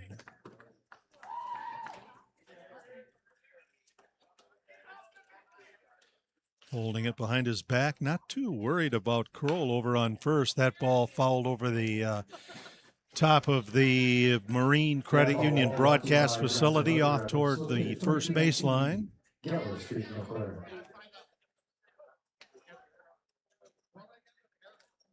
1 ball, 1 strike. Breiting now looks over at Timon. Winds and delivers that pitch to second base. And Bronco will throw it to Mitch Thomas to retire the Cavaliers. But not until the Cavs score 2 runs on 3 hits.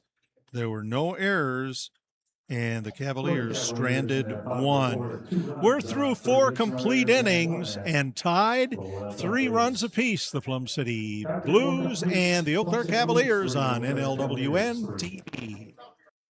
Debt doesn't have to be complicated. Let Marine Credit Union simplify your debt so you can feel good about your money. Schedule time to get started at marinecu.com. Federally insured by NCUA.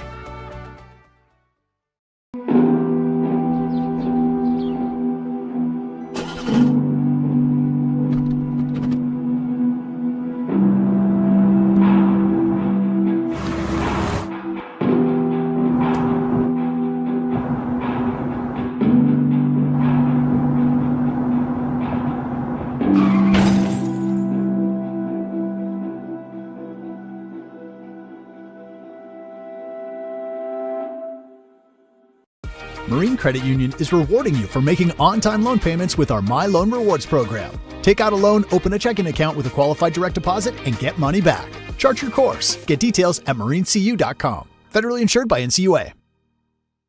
Hey, want to give a shout out to our buddy John, who said hey to Rick and crew.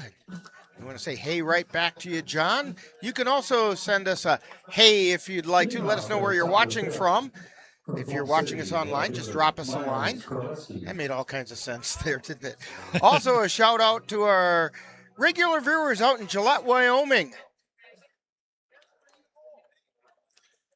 As we begin the top of the 5th, showing bunt, bunted down the third baseline. Bemnister throws and didn't get there in time. And Miles Kroleski gets on with an infield bunt. It was a close play at first, but I think it was the correct call. So Landon Lampman, the center fielder, top of the order for the Blues. Caught the Cavaliers playing a little deep that time.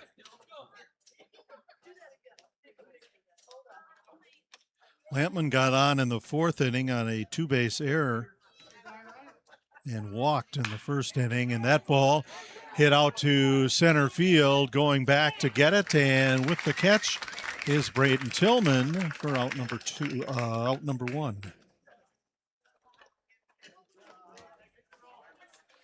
Brings up Brett Breidung. You could almost say Breidung has 2 hits. Once he hit the ball and once the ball hit him. That's only fair, isn't it?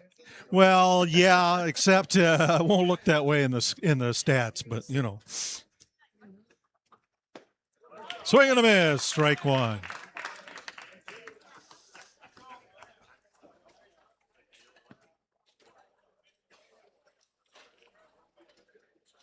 Arrington looks, fires, and headed to second base. That throw just a little bit off, and Kroleski gets a stolen base as well.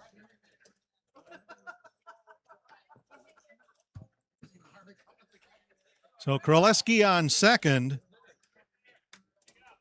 Yarrington looks. That pitch went inside for ball 2. 2 balls and a strike.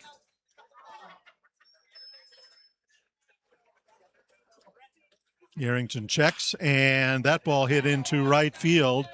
Getting underneath it, Trent Palmer makes the catch. And tagging up and going to third, Kraleski.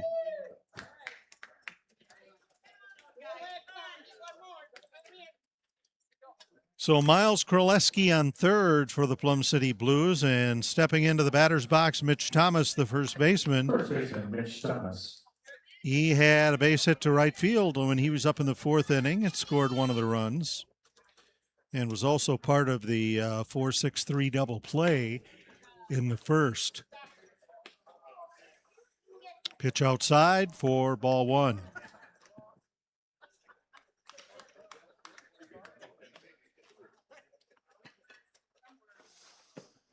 Yarrington delivers, swing and a miss.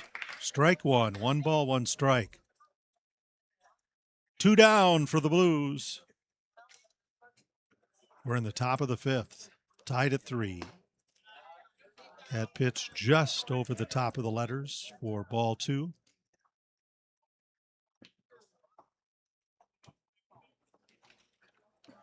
Two balls and a strike. Yarrington checks out Kraleski. That ball goes outside for ball 3. 3-1 is the count for center fielder Mitch Thomas.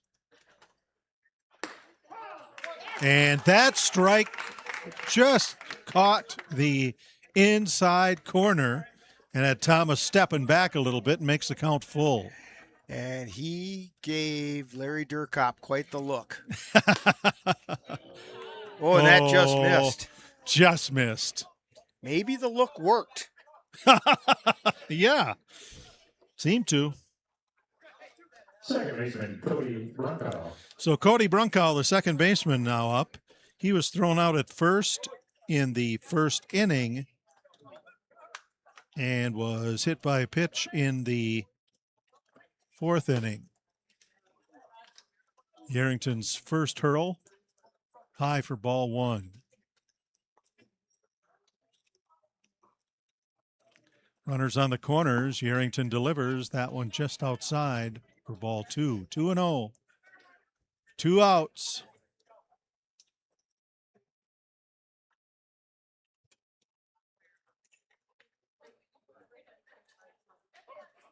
Yarrington. Pitch goes low for ball 3. 3 balls and no strikes.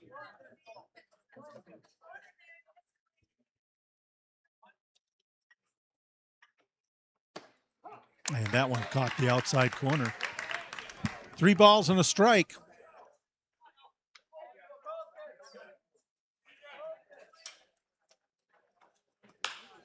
Delivers that ball, hit out into left field. Ashton Kroll gets underneath and retires the side for the Plum City Blues. So the Blues don't score any runs. They had 1 hit. There were no Cavalier errors, and 2 runners left score at the end of 4 1/2 innings of play.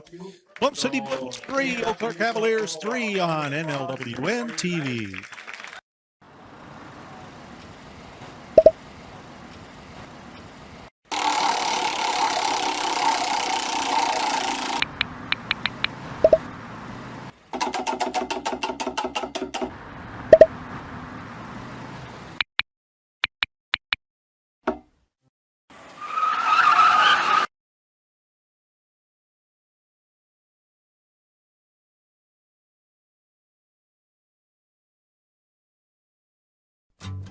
Honey, the kids are antsy.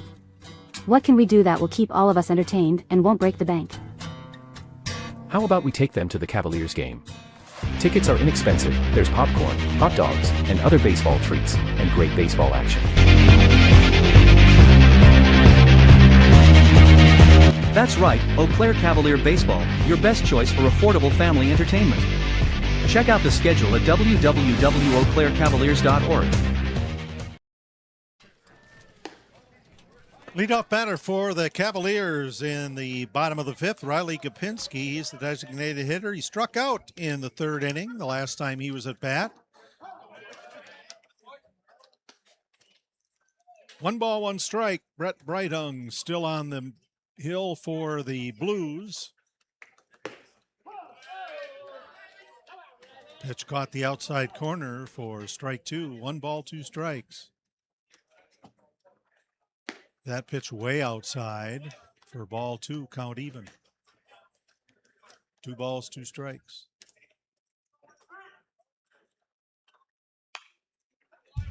Ball fouled back into the net.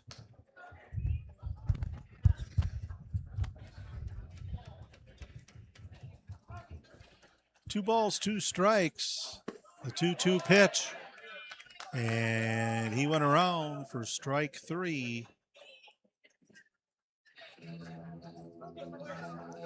Brings up Trent Cornell, the second baseman. Trent also struck out in the third inning. Jay Fall, Rick Olson, Dan Petchow on the computer. Lily Sonette capturing all of the images on the camera tonight. And the first pitch, a strike. 0-1.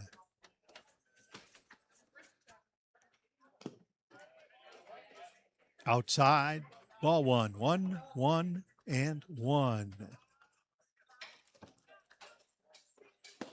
Swing and a miss, strike 2.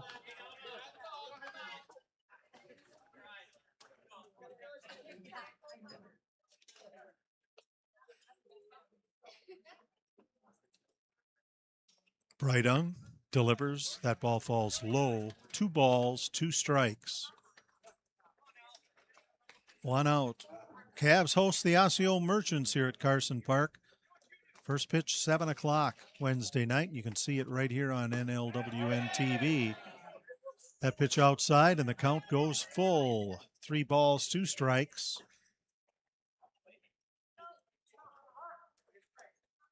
Payoff pitch for Trent Cornell. Swing and ends up running down to first base and makes it there. It's going to go in the book as a strikeout wild pitch. So pitcher gets credit for a strikeout, but it's a wild pitch, so that gets him to first. The regular, Trenton Palmer. So Trent Palmer, the right fielder, who got on and by an error last time he was up in the third, is now batting. Cornell on first. Oh, and a throw back there. The throw was right on target. Just about got him on the leg, stepping back into the bag.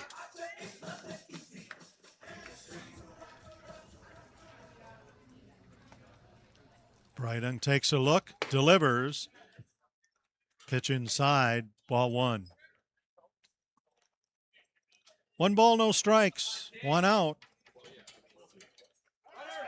Kroll, and heading to second, the throw on target, but Kroll gets underneath the throw.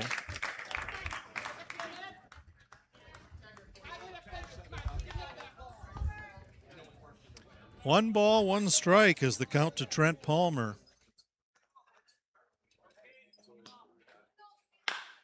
Delivers that ball, chopped to second. Brunko throws it over to Mitch Thomas at first.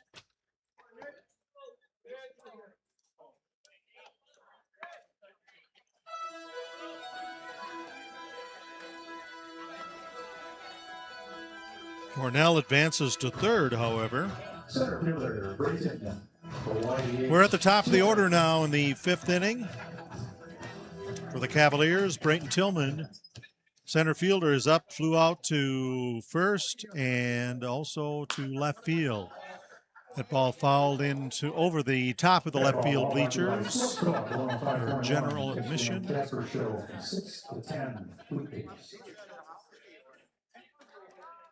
Plum City 3, Eau Claire Cavaliers 3. That pitch right down the middle, strike 1. Strike 2. Strike 2 with the foul, yep.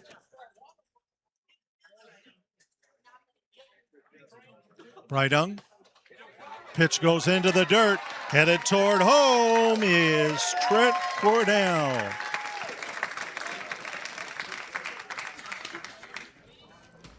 And the Cavs take the lead.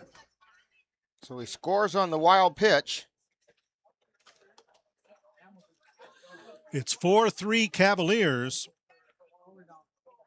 2 outs. The count is 1 ball and 2 strikes. No base runners now.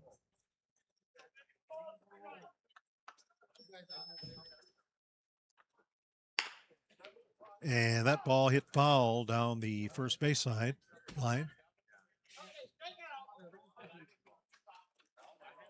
Cavs lead the Plum City Blues 4-3 now.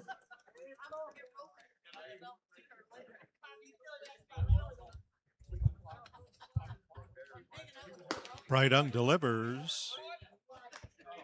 Inside ball 2. 2 balls, 2 strikes, 2 down. Brydung sends a pitch inside to Tillman, and he fouls it off.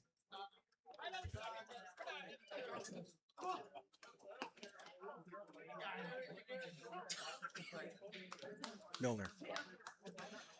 Brydung sends the pitch in, fouled back to the screen. Andrew Milner warming up down in the Cavalier bullpen. Brydung delivers, swing and a miss for strike 3. Ending the inning for the Cavaliers, but the Cavs do score a run. No hits, there were no errors, and no base runners left. At the end of 5 innings of play, the Eau Claire Cavaliers 4, the Plum City Blues 3 on NLWN-TV. Auto Vision Center in Eau Claire, your source for auto glass repair and replacement. Their quality work comes complete with a lifetime warranty on workmanship. When it comes to windshield repair and replacement, Auto Vision Center provides mobile auto glass services with free estimates. So if your windshield needs help, call Auto Vision Center today. That's Auto Vision Center at 1631 North Claremont in Eau Claire. Call 715-834-5277. The Eau Claire Cavaliers would like to take veterans out to the ball game. That's right. As a thank you for your service, any veteran of the United States military can receive a lifetime pass for free admission to all Cavalier home games. Just come to Carson Park with your veteran identification, and the Cavaliers will issue you a free lifetime pass to all Cavalier home games. That's just the Cavaliers' way of saying thank you for your service.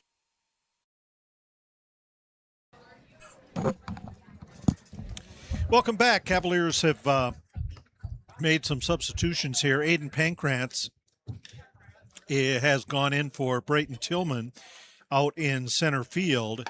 And the at first, Delikowski's going in for Logan Hesselman, and then Brayton Bauer is going to take Trenton Palmer's place out in right field. So coming to bat for the Plum City Blues, Jacob Paschal. He is the second baseman, and third baseman. He struck out twice. And finds the gap, rolls that hit into left field for a base hit.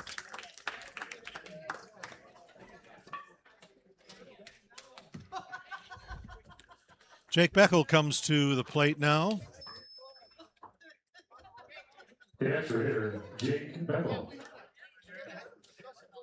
And Beckel had an RBI single in the 4th inning and struck out looking.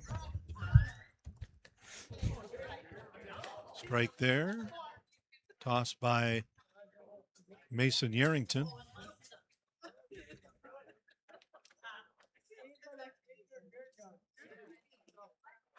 Yerington delivers. Knickerbocker covered that one up. Gave a sign to Paschal to stay at first. Yerington catches one on the inside corner. Strike 2. 1 ball, 2 strikes. Cavs have a 1-run lead, 4-3.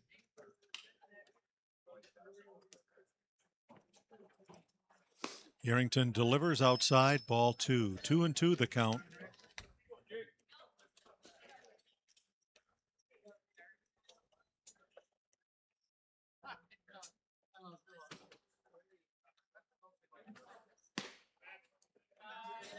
And that pitch makes the count full. 3 balls, 2 strikes. So that was low and inside. Yerington delivers. Ball hit out to left field. And Kroll gets underneath it. For out number 1. Regular Sean Bordering. Sean Borgerding, the right fielder, who was put out at first base in the 2nd inning and had a base hit to center in that 4th inning for the Blues. That pitch catches the inside corner, strike 1.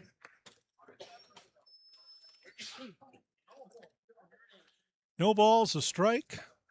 1 out. That pitch fouled down the first base side for strike 2.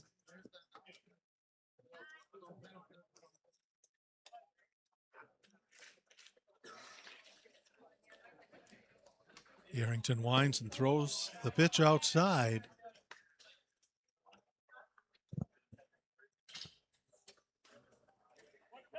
One ball, 2 strikes. That pitch high and away. Ball 2.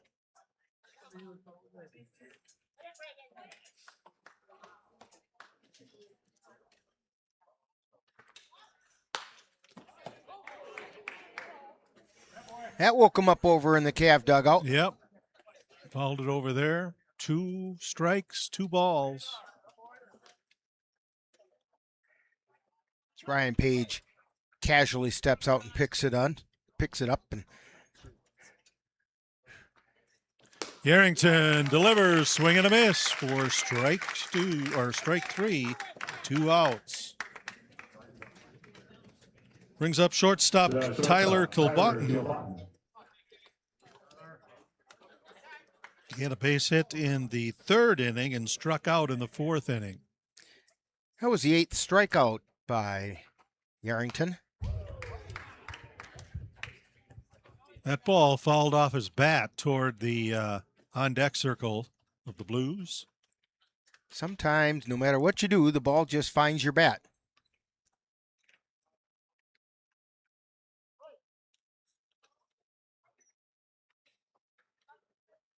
Yerington delivers up high for ball 1. 1 ball, 1 strike.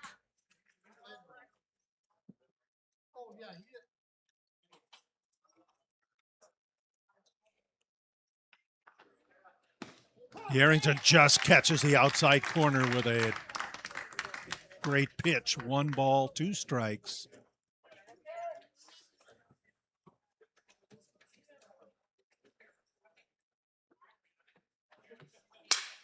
And Broken that bat. ball popped up to Cornell, and that retires the Blues in the 6th inning. So there were no runs, 1 hit, no errors, and 1 runner left. Score at the end of 5.5 innings of play. The Eau Claire Cavaliers 4, the Plum City Blues 3 on NLWN-TV.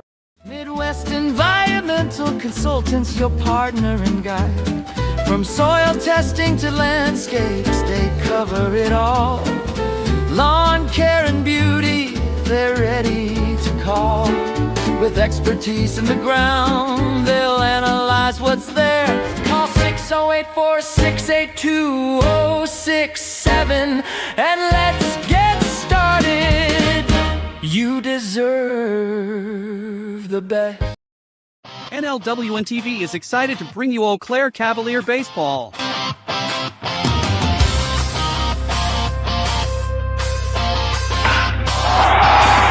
Our next game will be on Wednesday, July 8th, when the Cavaliers take on the Osseo Merchants from Carson Park in Eau Claire, Wisconsin. coverage on NLWN-TV begins with the In the Dugout show at 6:30 p.m. That's Cavalier baseball on Wednesday, July 8th on NLWN-TV. Eau Claire Cavaliers, 4 runs, 3 hits, 1 error. The Plum City Blues, 3 runs, 7 hits, 2 errors. We're in the Cavaliers' 6th inning. Xavier Bemnister, the third baseman, leads off. He had a base hit in the 4th inning and was thrown out at first base in the 1st inning. That pitch right down the middle for strike 1.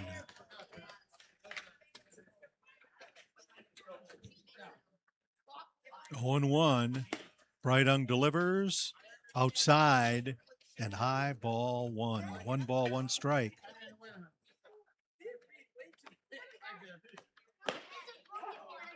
Gestures the outside corner for strike 2.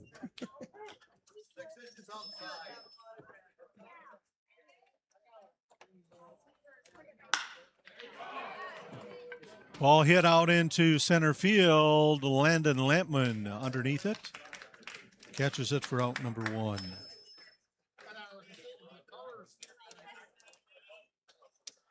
Caden Erickson, the shortstop now, batting for the Cavs.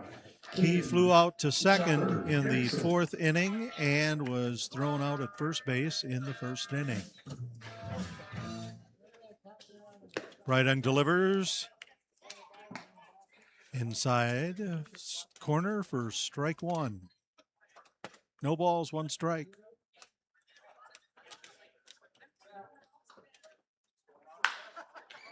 And ball hit out into the left field. Miles Krolewski underneath it for out number 2. Just got under that one a little bit because he hit it hard. To quote the line from Major League, too high.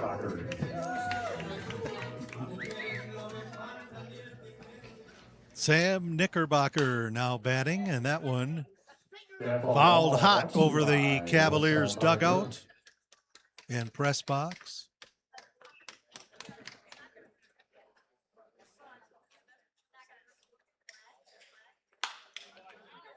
Fouled a little further down the third baseline that time, strike 2. No balls, 2 strikes.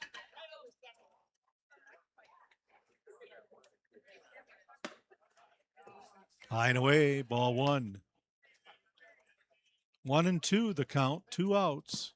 That was Breeding's chase me pitch. Knickerbocker with a solid hit to kill Botten at short. The throw to first to Mitch Thomas is good, and it's 3 up and 3 down for the Cavaliers. No runs, no hits, no errors, no base runners left. We're through 6. The Eau Claire Cavaliers 4, the Plum City Blues 3 on NLWN. Get in touch with the roots of the Chippewa Valley at the Chippewa Valley Museum, located in Eau Claire's Carson Park, with a mission of connecting people to their community and inspire curiosity. From reinventing the Chippewa Valley, a century of change in farm life, the Farmhouse Theater, along with the Wisconsin Logging Museum and Logging Camp. Also, the Chippewa Valley Museum features special temporary exhibits and traveling exhibits, as well as web exhibits. The Chippewa Valley Museum is open Tuesdays through Saturdays. Call for more information at 715-834-7871. The Chippewa Valley Museum would like to invite you to bring a chair or blanket and join them on Sunday for Music on the Lawn from 2 to 3 p.m. right outside the museum. This Sunday, they feature the Kathy Wrights Trio. For more information, call the museum at 715-834-7871. And to take us through the rest of tonight's game, here's Rick Olson. Well, let's hope that it's the rest of tonight's game. We don't have any extras tonight, because the Cavs are hanging on to a 1-run lead as we head into the 7th inning. Mason Yarrington back out on the mound, starting his 7th inning of work. Yarrington has given up 3 runs on 7 hits and struck out 8. in the previous 6 innings. Due up this inning for the Plum City Blues, we have Aiken Fuentes, Miles Krajewski, and Landon Lampman. Fuentes has struck out twice.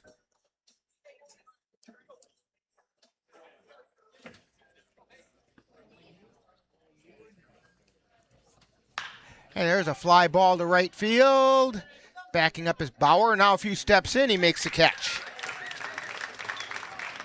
1 pitch, 1 out.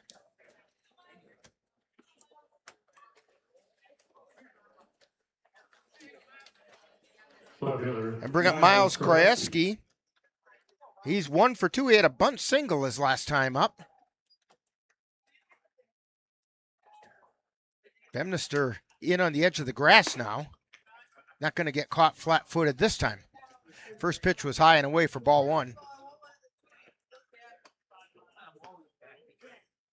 And Yarrington steps off the rubber and wants to have a chat with Knickerbocker. A little confusion on the signs, I believe.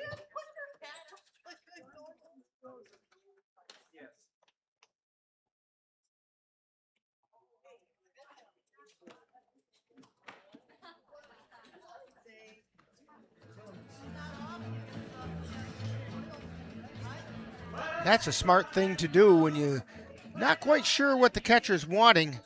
To take some time, get it straightened out. Here's the 1-0 pitch. Line shot out into left field. Kroll takes it on the hop.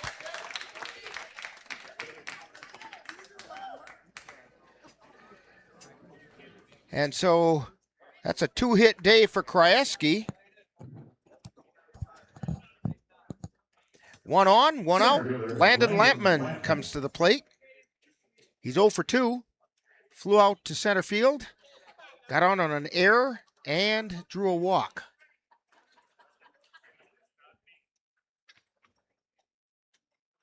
Runner goes. Throw down to second. It's not in time.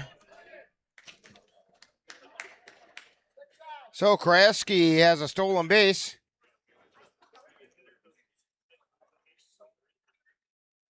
With 1 out, tying runs now on second. Yarrington delivers and the ball gets lined up into center field. Rounding third is Krajewski. He's going to come in and score. Ball gets past Knickerbocker. It's backed up by Yarrington, but heading over to second is Lampman. He gets credit for an RBI single.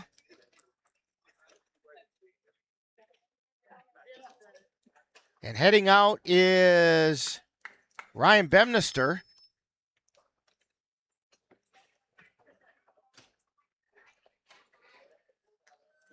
As we're now tied. And I see Andrew Milner heading down into that bullpen again.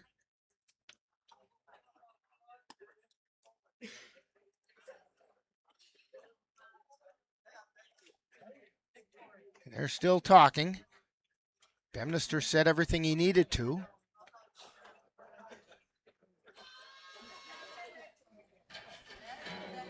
So Lampman's on second. Brett Bredung is going to step up to the plate. He's 1 for 2. An RBI single. Also flew out to right and was hit by the pitch. Not in that order.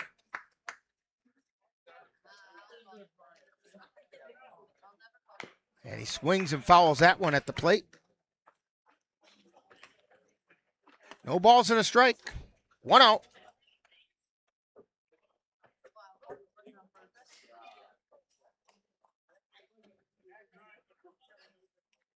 Yarrington delivers. It's outside for a ball. Stopped that time by Knickerbocker and froze Lampman out there so he couldn't advance.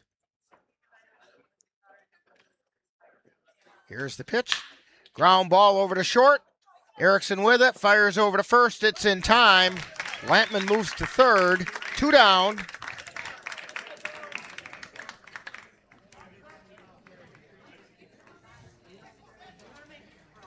That brings up Mitch Thomas. First baseman. He's 1 for 2. Last time up, he drew a walk.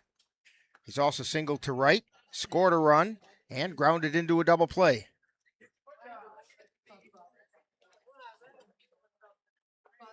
And that ball's fouled off the left side. That ball brought to you by Westside Bar and Grill. Located at 1807 North Clark. Latman coming right away is down the third baseline.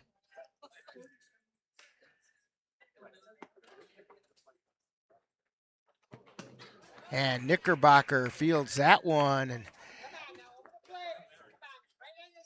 Latman takes an extra step or two down the line. I wouldn't be surprised to see Knickerbocker try to get him at third.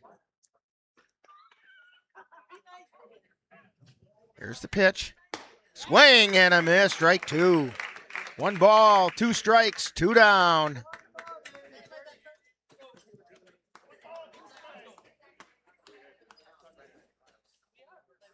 And the 1-2 pitch. Ground ball out, or line drive out into center field. That brings in Lampman.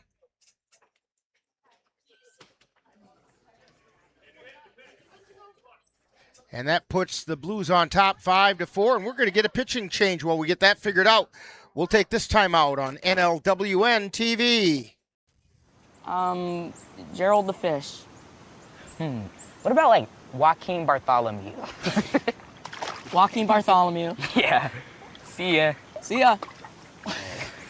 Joaquin Bartholomew. What? How did you think of that? I have no idea. Since we gave him that title, he should honestly be the king of the pond. King of the pond. Yeah. He's out there somewhere. For real. You want this one? Oh, yeah. Nice. All right.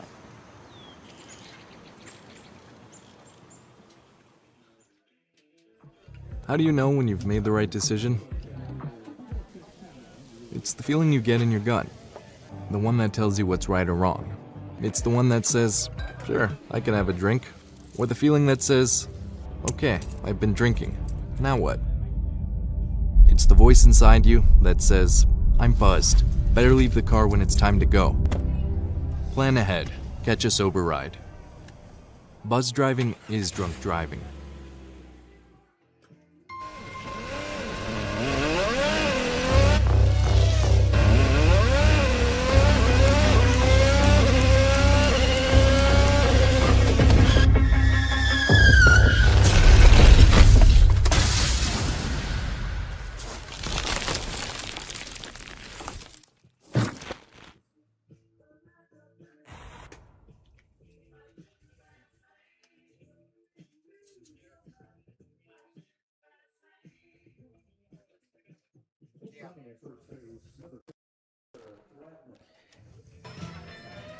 And we're back at Carson Park. New pitcher is Andrew Milner on the mound for the Cavaliers. Now batting for Plum City, second baseman Cody Brokaw. Yarrington went 6 2/3 innings, gave up 5 runs, 4 of which were earned on 10 hits. He walked 1 and struck out 8. And there's a strike call by Milner.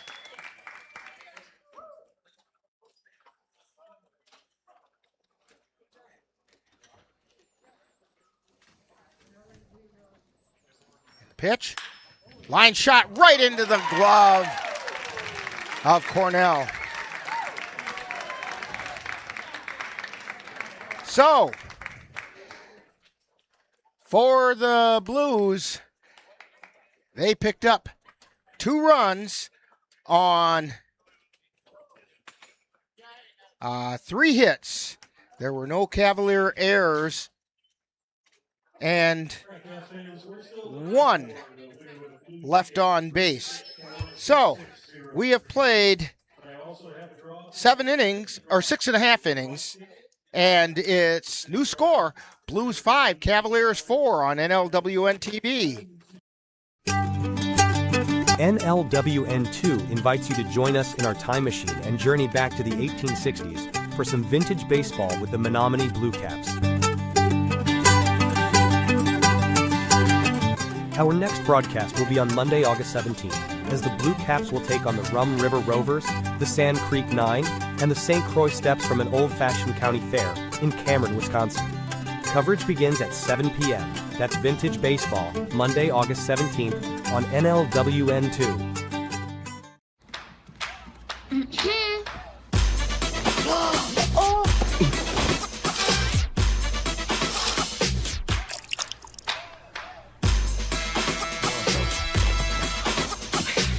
You're not gonna get it all right. Just make sure you nail the big stuff. Mama! Like making sure your kids are in the right seat for their age and size. Get it right at nhtsa.gov/the-right-seat. And we're going to go into after the seventh inning stretch. We have a new pitcher for the Plum City Blues, Cody Bronco.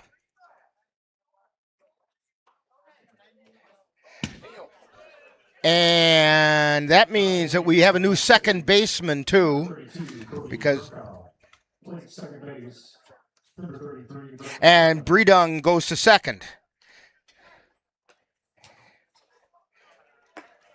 So they just switched spots. Due up for the Cavaliers, we have Jerome Delikowski, Ashton Kroll, and Cole Timon.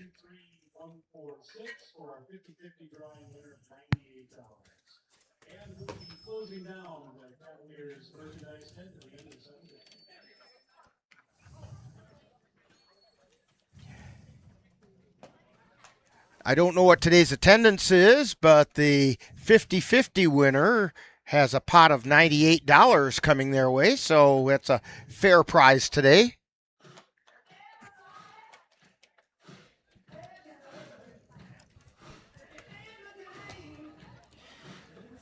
Jerome Delikowski coming into the game with a .270 batting average and a pair of home runs.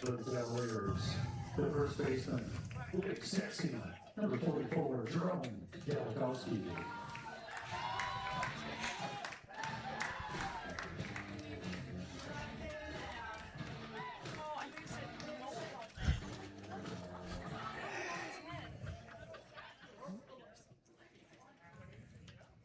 And the pitch by Bronco is high for a ball.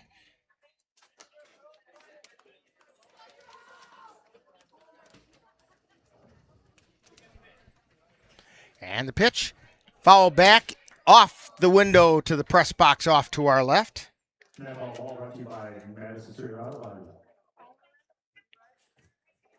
Or off to our right, I should say, yes.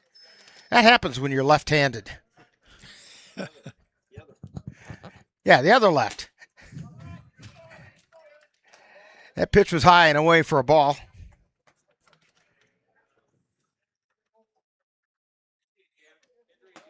And that one's high for a ball. Three balls and a strike.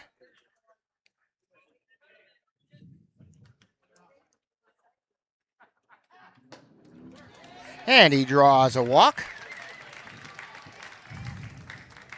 So a runner on first brings up Ashton Kroll. He grounded to short, but it was an RBI ground out and also drew a walk. So he's 0 for 1 on the day.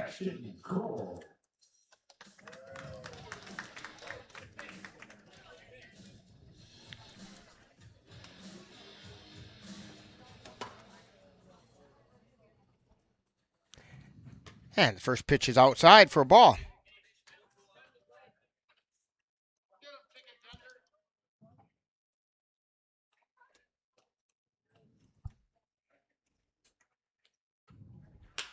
There's a long fly ball out into left field, but moving over and coming up and making the catch is Krajewski. A diving catch by Krajewski. Delikowski has to retreat back to first. It's going to bring up Cole Timon. Timon's 0 for 2.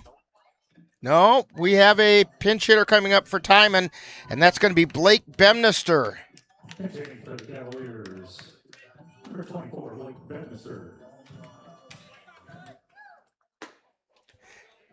And the first pitch is a ball.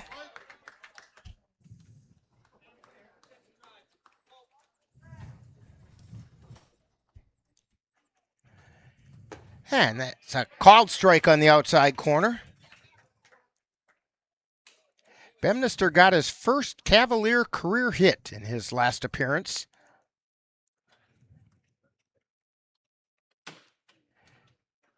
That's outside for a ball. 2 balls and a strike. 1 out.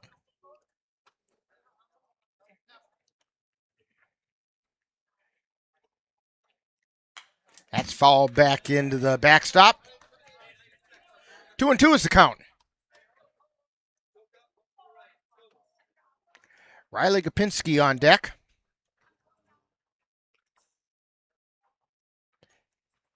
And that one's fouled off the right side. Over near where my truck is parked. Every Wednesday night is trivia night. Don't need that souvenir. No. Dan says, I don't need that souvenir.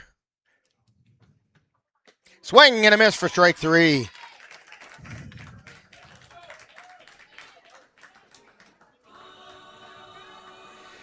So with 2 down, brings up Riley Gopinski. Delikowski still on first. Bronco delivers. That's down low, gets past the catcher. He can't find it. And Delikowski chugs into second.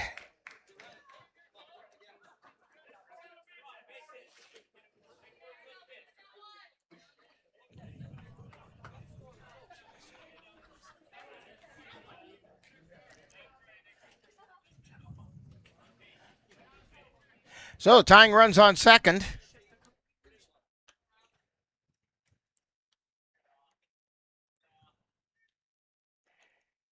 And there's a ground ball out into left field. Delikowski's gonna round third. He's heading toward the plate. Here comes the throw. Delikowski's gonna score. And the game is tied.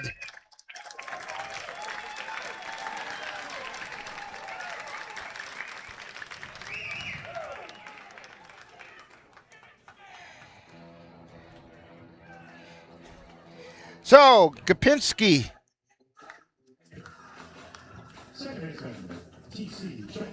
gets credit for a base hit and then went to second on an error by the left fielder, which is what scored. Well, I think he's still going to get credit for the RBI because Delikowski was in scoring position.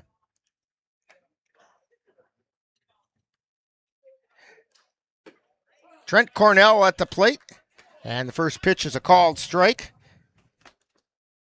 Cornell struck out twice, but the second time it was on a wild pitch, and he ended up going to first and beating the throw.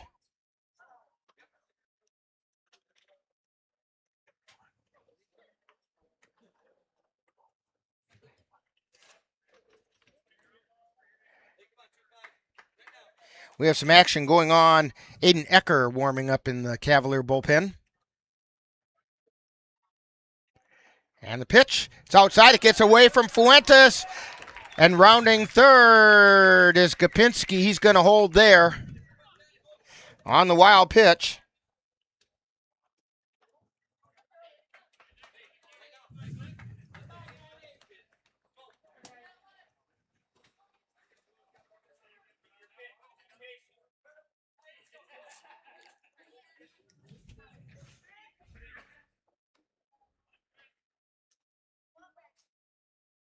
And the pitch, it's high for a ball.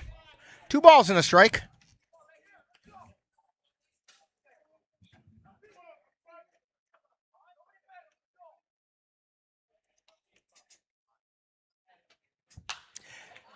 And there's a fly ball foul on the right side. Expert auto services from ship repair to full replacements. 2 balls and a strike. 2 down. Riley Gopinski on third. And there's a pop-up, foul territory on the right side, and they couldn't make the catch. Trying to come in and make that sliding catch is Mitch Thomas, but unable to corral it.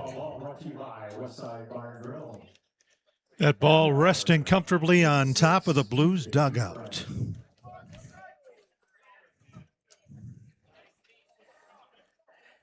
Yeah, there's a bit of a design flaw in the dugouts here because the roof is just a little too flat.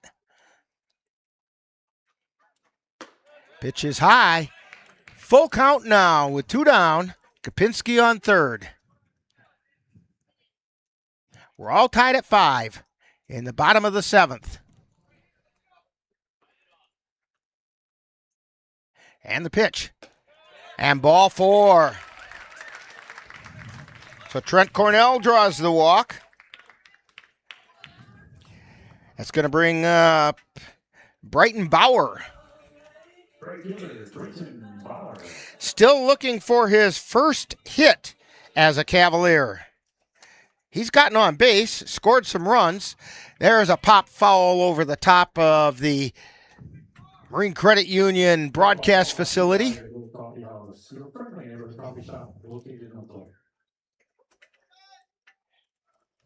No balls and a strike. We're going to have a little bit of a conference at the mound.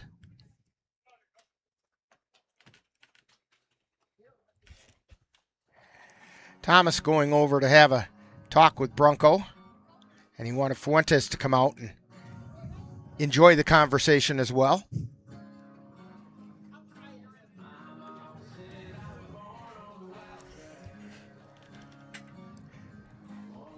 He said everything he needed to say.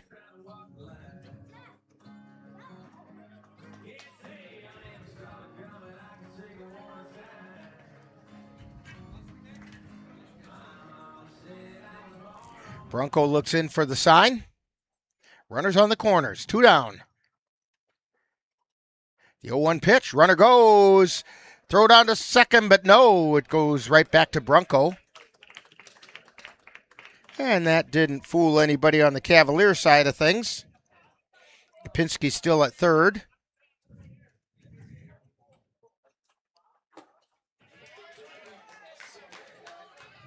One ball and 2 strikes now.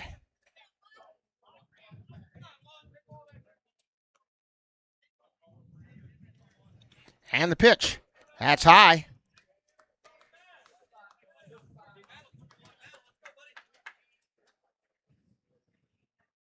Brunco at the belt. The 2-2 pitch. Fly ball out towards left field. Backing up and dropping the ball. And the run comes in to score. 2 runs come in to score.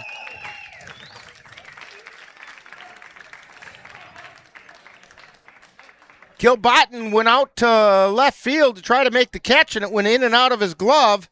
And that's going to be an error.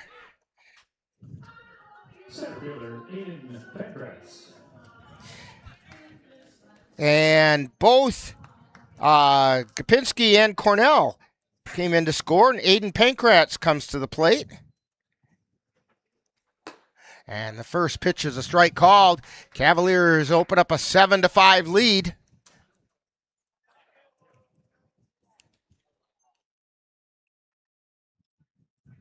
And the pitch, runner goes, fly ball, that's deep into center field. Moving back is Slapman, and he makes a catch.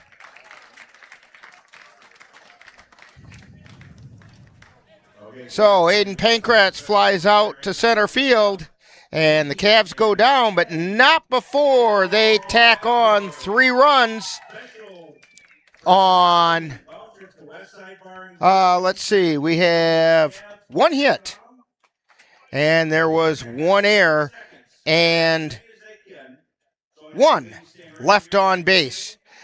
We've played 7, and it's the Cavaliers 7 and the Plum City Blues 5 on NLWN-TV. Be right there. Wait. Use the shovel and bucket of water, remember? Drown, stir, drown, feel. Then make sure it's cool. Where'd you learn that? SmokeyBear.com. Brushed up on some tips before we left. Don't want to start a wildfire, right? Only you can prevent wildfires.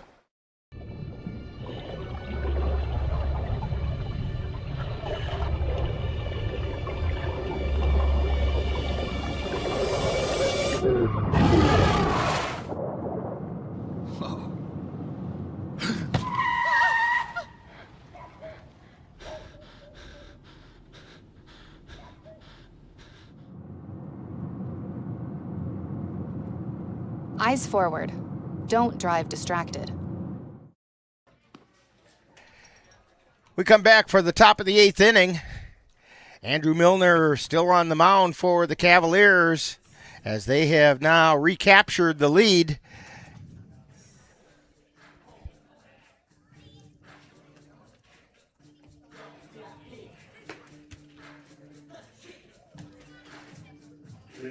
Due up for the Blues, Jacob Paschal, Jake Beckel, and Sean Borgerding. Paschal is 1 for 3. Single to left his last time up. Other than that, he struck out a couple times.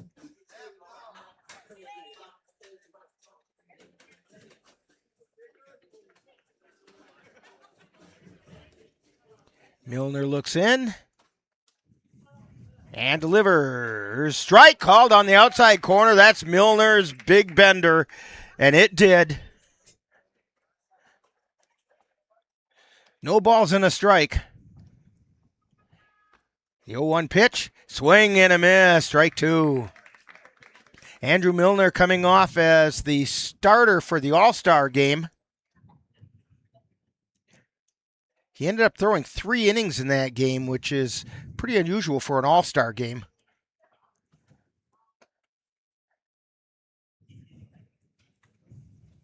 Here's the pitch, and chopped foul. Aiden Ecker still warming up for the Cavs down in the bullpen.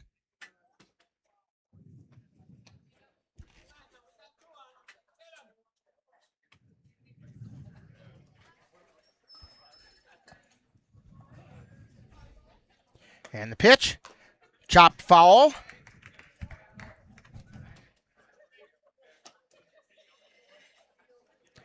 Count holds it 0-2 to Jake Paschal. Knickerbocker wants to run out and have a word with Milner. These two are very familiar with each other. They both were battery mates at Winona St. Mary's.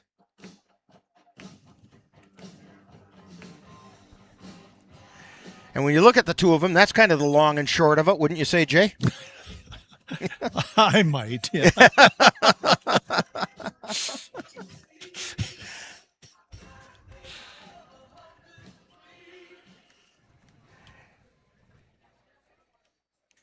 Milner looking in, and he delivers. That's high. It got past Knickerbocker that time. Knickerbocker laughing about that one. That's the short of it.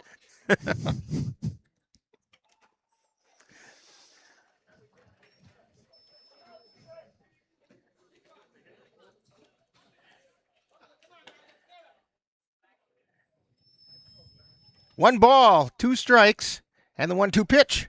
That's outside. 2-2.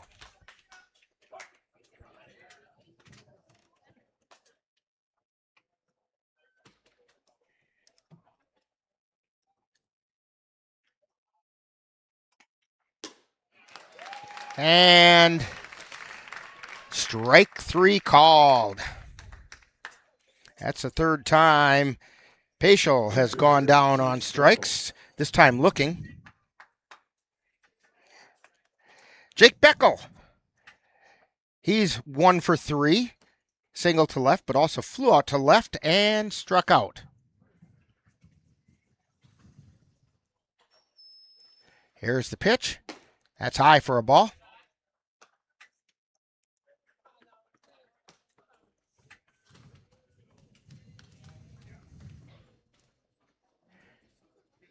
Milner delivers. Check swing, strike.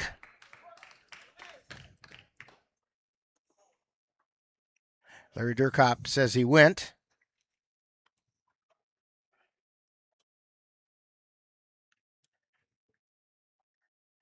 And the pitch. Strike called on the inside corner. Ball and 2 strikes. Beckel wasn't sure about that one. Larry Durkop was. The 1-2 pitch. That missed outside. Curveball just didn't quite break in enough.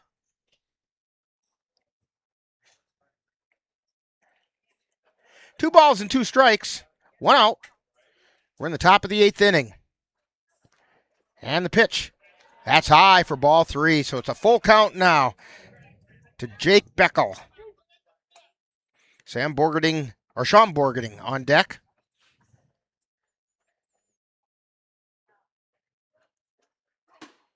And that's high for ball 4. So Beckel is on. Sean Borgerding, who is 1 for 3, grounded to first unassisted, then singled to right with an RBI, and then struck out.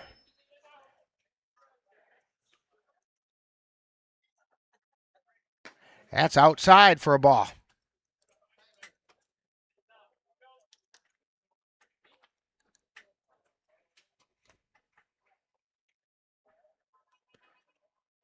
Beckel with his lead. And the pitch. Inside.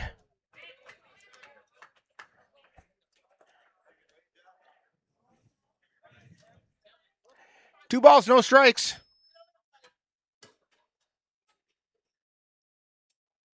Milner delivers. That's outside for ball 3. 3 balls, no strikes. Sean Borgerding represents the tying run. He's at the plate. And the 3-0 pitch. That's a strike on the inside corner. Lefty-lefty matchup here. Borgerding has a hitter's pitch coming. And the 3-1. Swing and a miss, strike 2.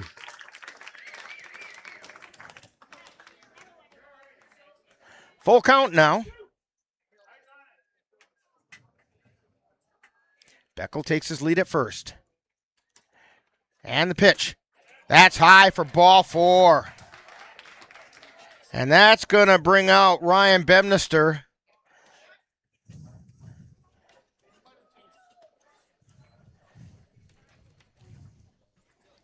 And he's looking into the dugout.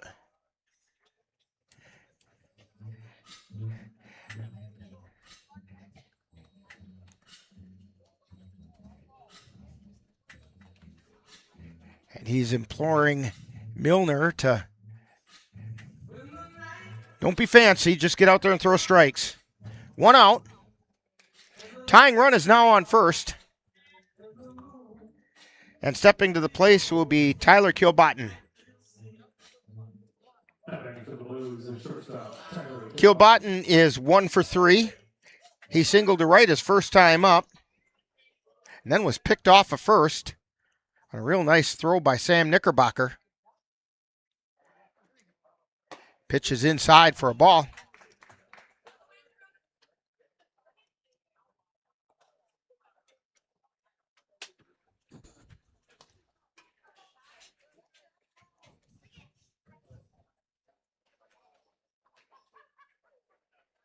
And the pitch. That's high for a ball.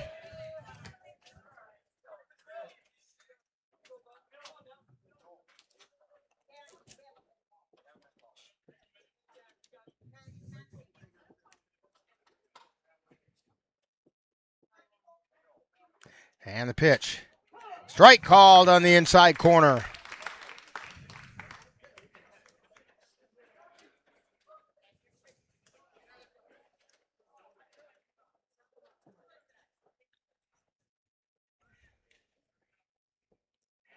Milner's delivery. Swing and a miss for strike 2. 2 balls, 2 strikes, 1 out 2 on to Tyler Kilbottom.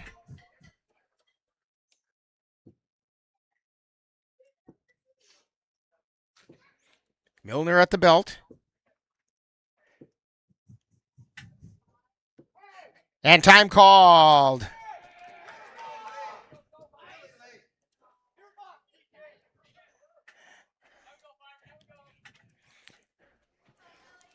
I believe that time Kilbottom called time, and Durkop gave it to him. Here's the 2-2 pitch. It's inside, so the count goes full.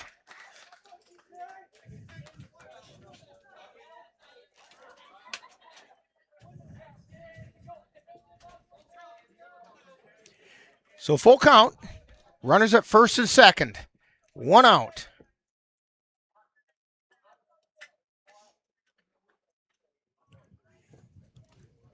Milner winds and fires. And it's strike 3 called. So 2 down, 2 runners on.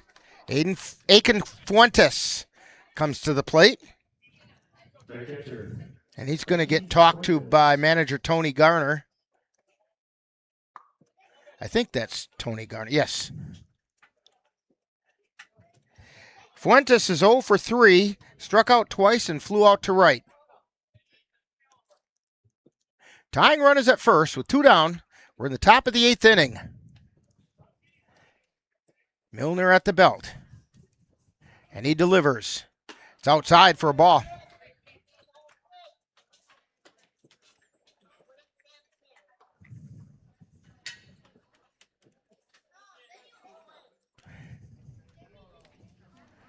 Milner looks.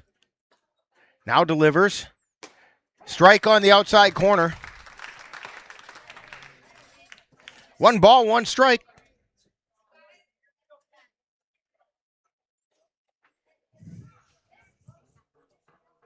Here's the pitch.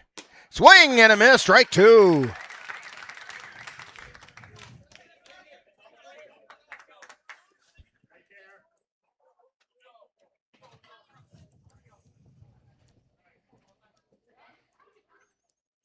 And the pitch.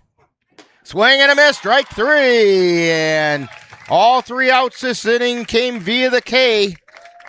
No runs, no hits, no errors, and 2 were left on base.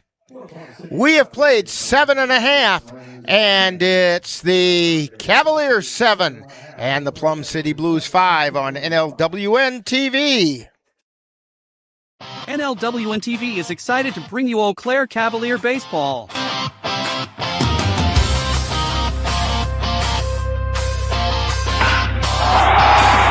Our next game will be on Wednesday, July 8th, when the Cavaliers take on the Osseo Merchants from Carson Park in Eau Claire, Wisconsin. Coverage on NLWN-TV begins with the In the Dugout show at 6:30 p.m. That's Cavalier baseball on Wednesday, July 8th on NLWN-TV.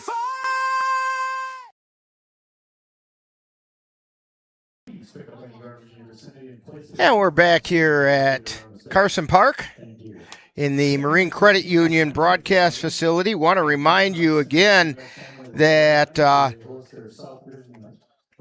the Cavs are back in action on Wednesday night, weather permitting, of course, when they take on the Osseo Merchants right here at Carson Park. And that's going to be quite the battle because the Cavs are only a half a game behind the Merchants for first place in the CRBL South. So that's basically a battle for first place in the CRBL South.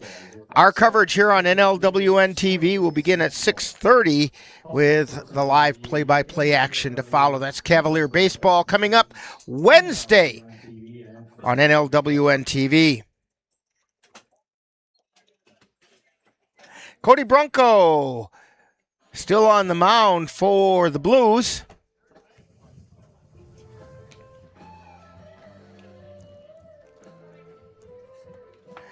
You know, don't let the Blues record fool you because, as you can see, they may have a record of 2-11 coming into the game. But this is a scrappy bunch, and this game isn't over by a long shot. Due up for the Cavaliers, Xavier Bemnister, and the first pitch is a called strike. He'll be followed by Caden Erickson and then Sam Knickerbocker. And there's strike two.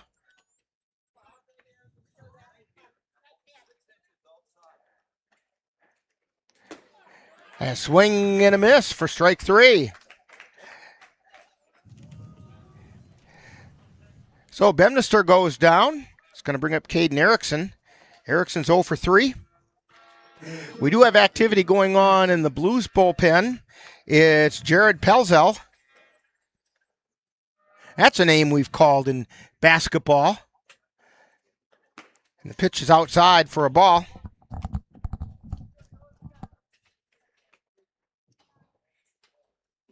And the pitch outside, ball two.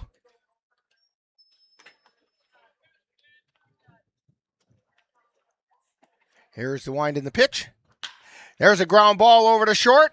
Picked up and booted by the shortstop, and he can't find the handle, and Erickson's safe at first.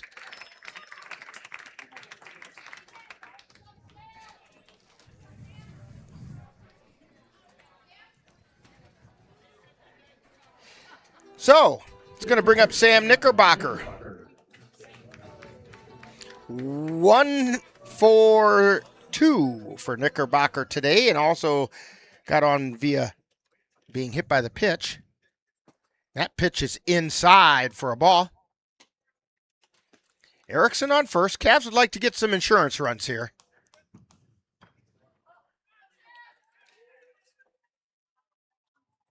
And the pitch. Strike called on the outside corner. A ball and a strike. 1 out.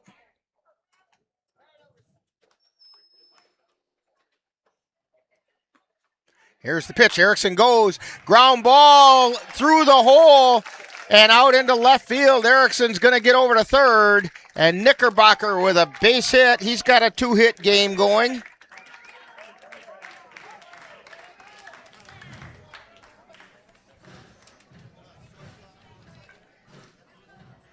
So we have runners on the corners. And Jerome Delikowski comes to the plate. He drew a walk in his last appearance.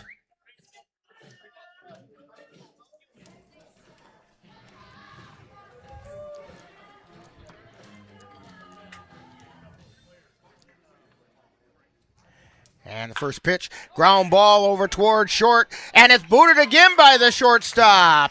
And a run comes in to score. That is going to be an RBI because he would have scored at any rate.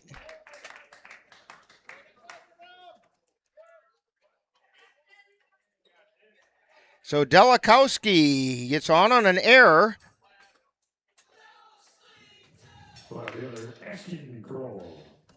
And it's going to bring up Ashton Kroll with 2 runners on. Knickerbocker at second. That first pitch was a ball. Delikowski at first. Kroll is 0 for 2. And that's a foul back over the press box. That ball brought to you by Westside Bar and Grill. 1 ball, 1 strike.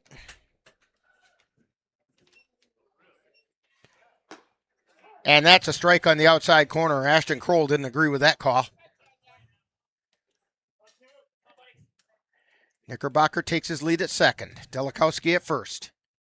Broncos pitch. That's outside. Fuentes tried to frame it. But that time it was a little too obvious. 2 balls, 2 strikes. 1 away. And strike 3 called. That'll bring up Blake Bemnister. He struck out his first time up.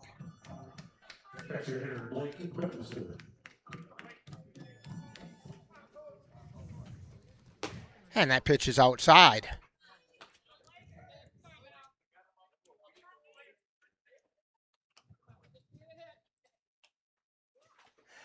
Swing and a miss.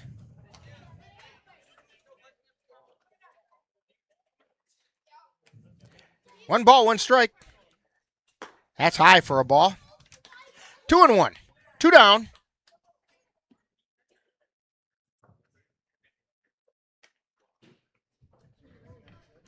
And the pitch swung and foul tipped into the glove. 2-2 is the count. 2 balls, 2 strikes. 2 down, 2 on. Strike 3 called, and the Cavs go down in the 8th. But not before they pick up a run on a hit with 2 errors, and 2 were left on base. So we've played 8 innings, and it's the Cavaliers 8. It is? Okay, Cavaliers 8. I lost track. And the Blues 5 on NLWN-TV. There's nothing like celebrating a big play. But now, we're celebrating something bigger than sports. Love your mind. Love your mind. You're training your mind as much as you're training your body. For me, just stay grounded. Be with the people who make my mental health better and not worse. So when you see us hit this, it's a reminder to love your mind.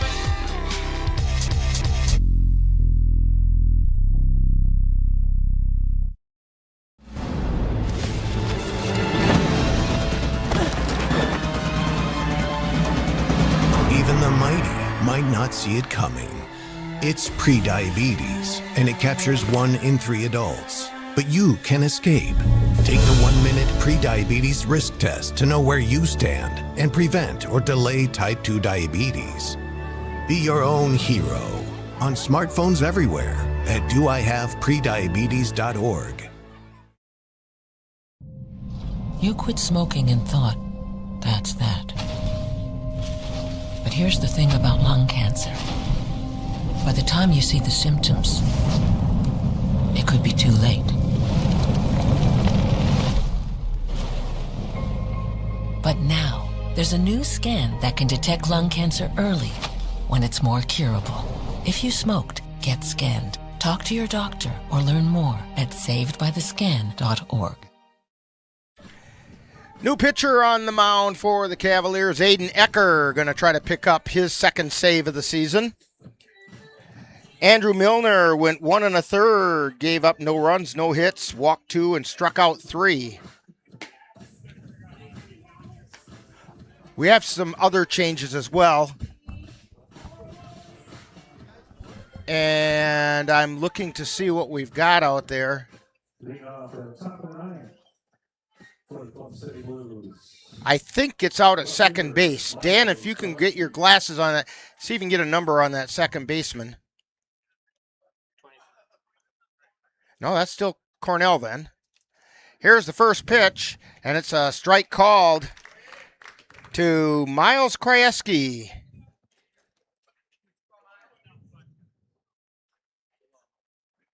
And the pitch, check swing, it's high for a ball.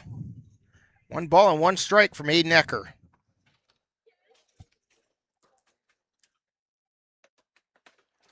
Here's the wind and the pitch. That's high for ball 2.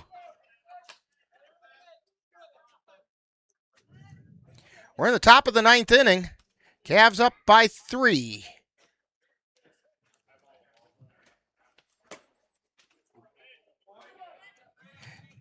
Scoreboard out in center field says that it's 7-5, but it's actually 8-5. I'm looking at Dan, and he's nodding, yep. There's a chopper foul, so the count goes full.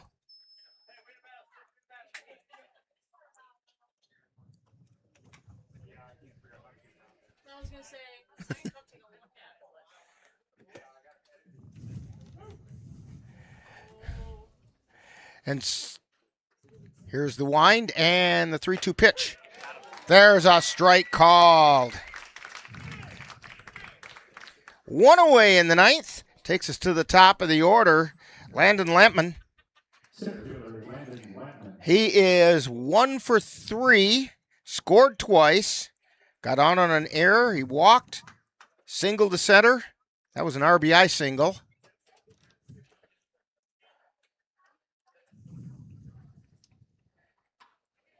And a swing and a miss for strike one.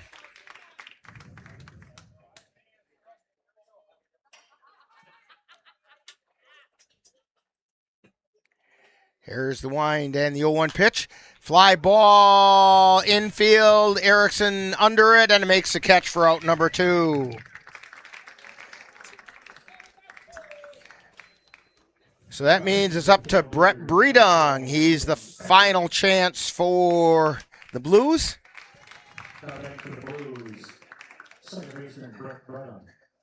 Trying not to give the Blues the blues. You know, that was a line that just had to be said. Of course. He's 1 for 3. And that pitch is low for a ball. He also got hit by the pitch. His single was an RBI single.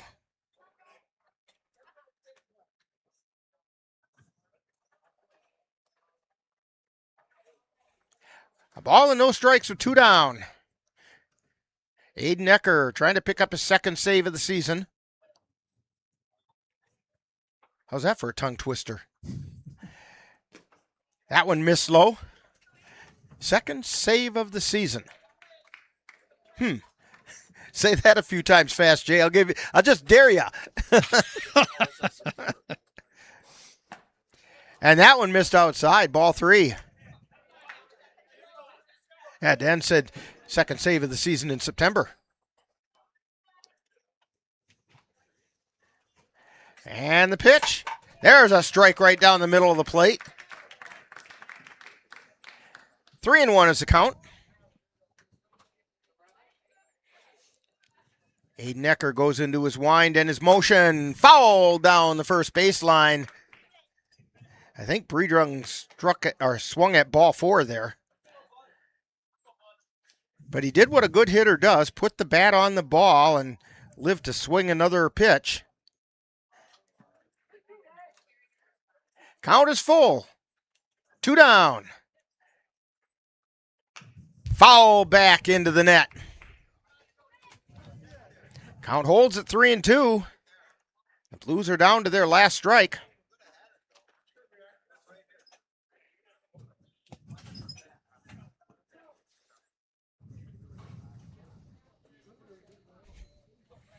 Here's the wind and the pitch.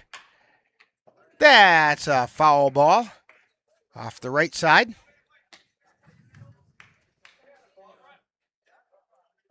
Cavs on top, 8-5, 2 down, 3-2 count to Brett Breedung. Ecker's pitch. Ground ball over to second, and Cornell can't make the stop, and on safely is Brett Breedung.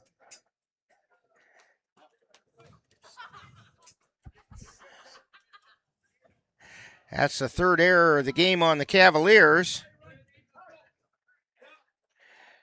And it's going to bring up Mitch Thomas.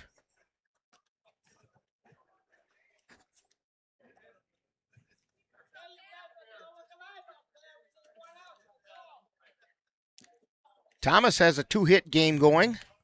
He singled to right and singled to center. Scored a run. He's also grounded into a double play.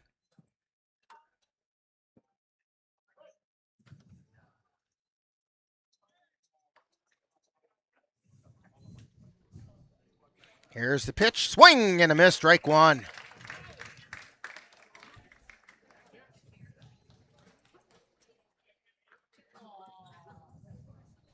Steve Kent trying to get the score right on the scoreboard because it's not cooperating with him. Now he's got Cavs up 9-5. It's 8-5. Cavs are ahead.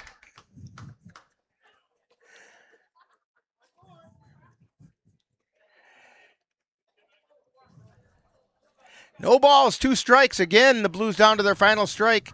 Here's the pitch. Slow and inside. The ball got past Knickerbocker. And down to second goes Breedung.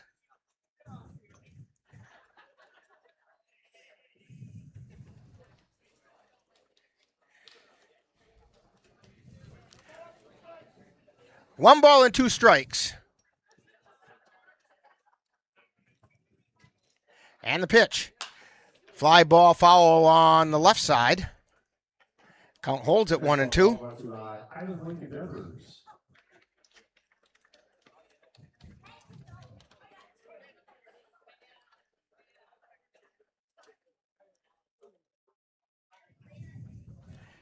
And that pitch is inside. 2-2.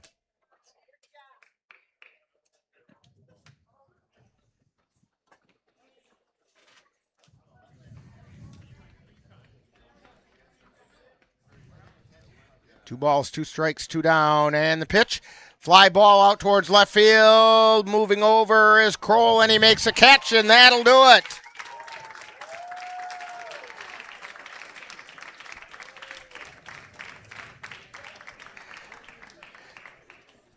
So,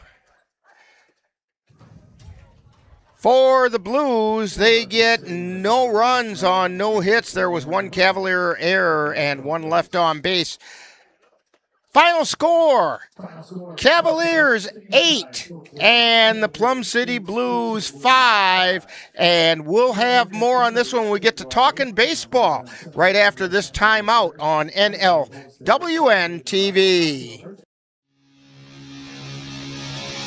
You've been watching Eau Claire Cavalier Baseball on NLWN-TV.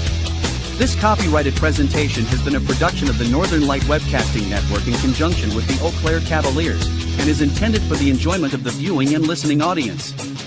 Any broadcast, rebroadcast, or reproduction in any form without the express written consent of the Northern Light Webcasting Network LLC and the Eau Claire Cavaliers is prohibited. Stay tuned. Coming up next is Talkin' Baseball, with a look back at today's game.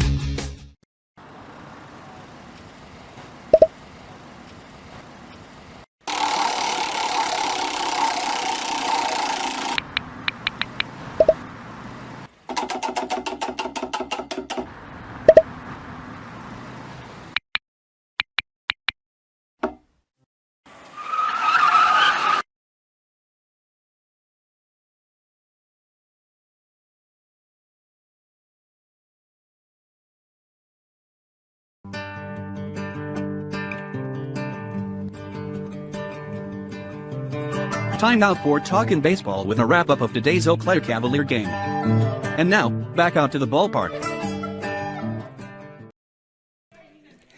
Well, we're back here at the in the Marine Credit Union broadcast facility at historic Carson Park, where the Cavaliers have come away 8-5 winners over the Plum City Blues. Cavaliers had 8 runs on 5 hits. They committed 3 errors, and they left no, that's correct. They left 4 on base. And the Blues had 5 runs on 10 hits. They committed 5 errors, and they left 10 on base. And that's the one thing the Blues did, is they got runners on. They just couldn't get them across the plate. So the Cavaliers come out 8-5 winners. Winning pitcher tonight was Andrew Milner. That moves his record to, I believe, it's 5-0. No, 6-0. 6-0. And Aiden Ecker picks up the save. And that is his second save of the season. The losing pitcher was Cody Bronco. And we will have Cavalier manager Ryan Bemnister coming up fairly shortly. Jay, your initial thoughts about this one as you're busily working your scorebook? Yeah, pretty decent effort on the from the bats for the Cavaliers. Mason Yarrington, a good solid start for the Cavaliers as well. Defense, 3 errors by the Cavaliers, but there were 8. Was that right? 6 errors for the Plum City Blues. So They had the Blues had their time, as well. As you had mentioned, they're a scrappy bunch playing in a tough league, and probably run into them when we later in the season here. And joining us right now is Cavalier manager Ryan Bemnister, and I guess congratulations on the 8-5 win. It wasn't the prettiest win the Cavaliers have had, but they played tough, and Mason Yarrington did a gritty performance on the mound, and went in the left-hand column, and that's a good thing. Yeah, he battled for us like I expect him to every time, and did a good job out there, and never got shaken by a couple of odd calls, and just battled through it, and yeah, I was real proud of him. That's what we expect out of him. He got into a jam early in the season, or early in the game, I should say, and you went out and talked with him, and the jam didn't seem to look like it was going to let up, and a couple runs came in, and I made the comment on the air that you might be just, since this is a non-league game, give him the chance to see if he can work his way out of this, and he did. Yeah, he did a good job getting out of that inning there. Again, a couple of bad luck things happened that inning, but he persevered through it like I expect him to, and that's what he does all the time. And we ran him out probably one inning too long, maybe one batter too long when he gave up that run. But at the same time, he wanted the ball. So we're going to err on the side of giving him the ball, and we probably should have just pulled him and let Millie do that. And that might have been, had this been a league game, a different decision. Yeah, well, it would have been a different decision, 100%, yeah. Now, Andrew Milner came in. He just got done throwing 3 innings on Friday, and he struggled a little bit, but it almost looked like Dan made a comment off the air that it looked like maybe he and Sam were working on a little something that maybe wasn't quite there. He treats these games like that a little bit. He wants to work on another pitch or something, or location type things, and then when he dials it in, as you saw. He kind of knew that he was only going to throw 30 pitches, and he threw 31. Oh, boy. So that was the deal kind of thing. When I went that mound visit, I told him he got 8 pitches to get 2 guys out. So he did? And he did. Well, he took him 9. Took him 9, but that's still okay. And then Aiden Ecker came in and just basically threw lights out. Yeah, and that's what we expect out of him. We just need to give him more opportunities to get that arm really ramped up. You can see what it does when he's warmed up a little bit there. At that last batter, didn't really have much of a chance against that fastball. He was really humming it in there. Again, and Plum City's a really good team. We know them really well. Tony's an awesome guy. That team's just fun to play. But no, Eck had it pretty much dialed in, and he'll be ready to go for when we need him next. And, Logan Hesselman crushed that ball. Yeah. Yeah, we don't know if that got more than 15 feet off the ground. But it went hard. That ball was hit really hard. It hit the roof of that tent that's out there in the fan deck. That we were making jokes that Hesselman's got the 2 home runs for us this year. Both times he's hit the home runs. Bemnister has been on base and been caught stealing prior to that home run. So if we need it, we'll probably just send Bemnister to get caught out so Hesselman can hit another home run. Yeah. Because that's what happens. Those are RBIs that he should have had. He should have had, yes. He should have 2 more RBIs in the season. And to be clear, it was both Bemnisters, not just one. Right. Yeah. So if you have one on base, and when they get thrown out, Hesselman hits a home run. And that's what I want. I want Hesselman to hit home runs. Okay. Yes, this is true. And so, but it's a big win. You got another big one. This one's a big one coming up on Wednesday. There's nothing but big ones the rest of the year. Every game will be a big one for us just because the schedule shows it that way. We're fighting with Osseo, but you can't overlook the other teams that we'll be playing. This was our last tune-up. Everything else is going to be league, from what I understand, outside of a scrimmage. So yeah, we just got to be dialed in and ready to go for the next 2.5 weeks. It would be nice to get a little more of a fire under the bats. Aside from Logan Hesselman's home run, the bats were pretty quiet tonight. Yeah, the approach at the plate was good. Strike zone was a little wonky for the guys. They were getting deep in the count, behind in the count, I should say. And they had to guess what was going to happen, and then they were just guessing wrong. I didn't mind the approach. I thought it went really well. So. Well, congratulations, 8-5 win. Your win number 75 as a Cavalier manager. That's a pretty nice milestone to hit, so congratulations on that one. Thanks. And hey, I'm going to sign off, but I'm going to give a shout out to my Aunt Rita. If she's listening and watching the game, love you, love the family. Sorry for your loss today. And perfectly fine. And we will have more Cavalier baseball coming up right after this timeout on NLWN-TV. I'm serious, man. I actually drive better when I'm on it. If anything, I'm more careful. It just helps me focus. It just helps me focus, you know?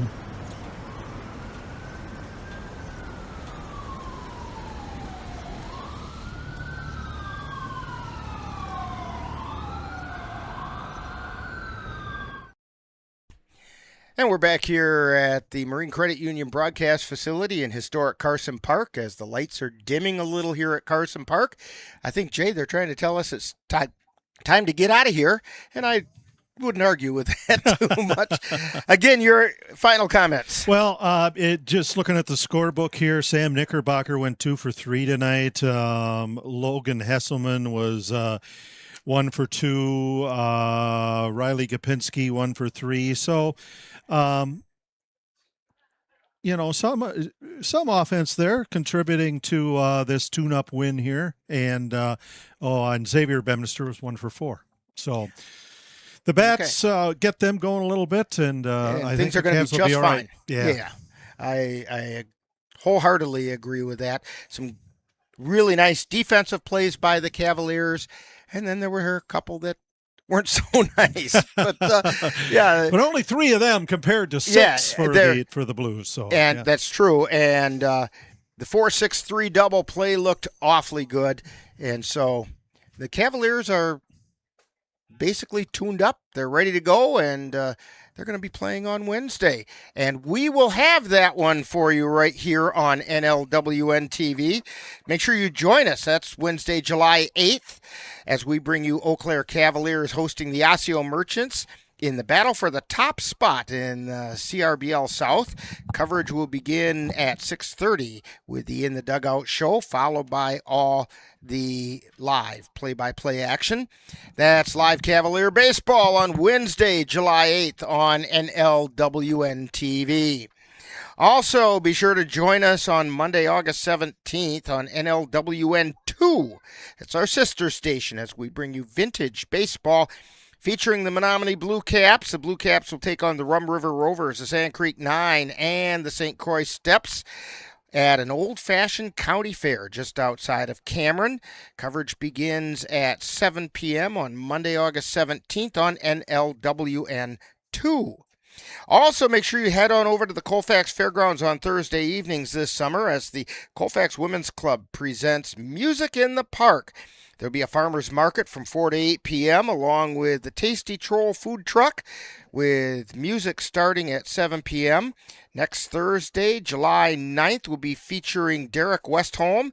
That's coming up, actually, that's this Thursday, July 9th, for Music in the Park at the Colfax Fairgrounds.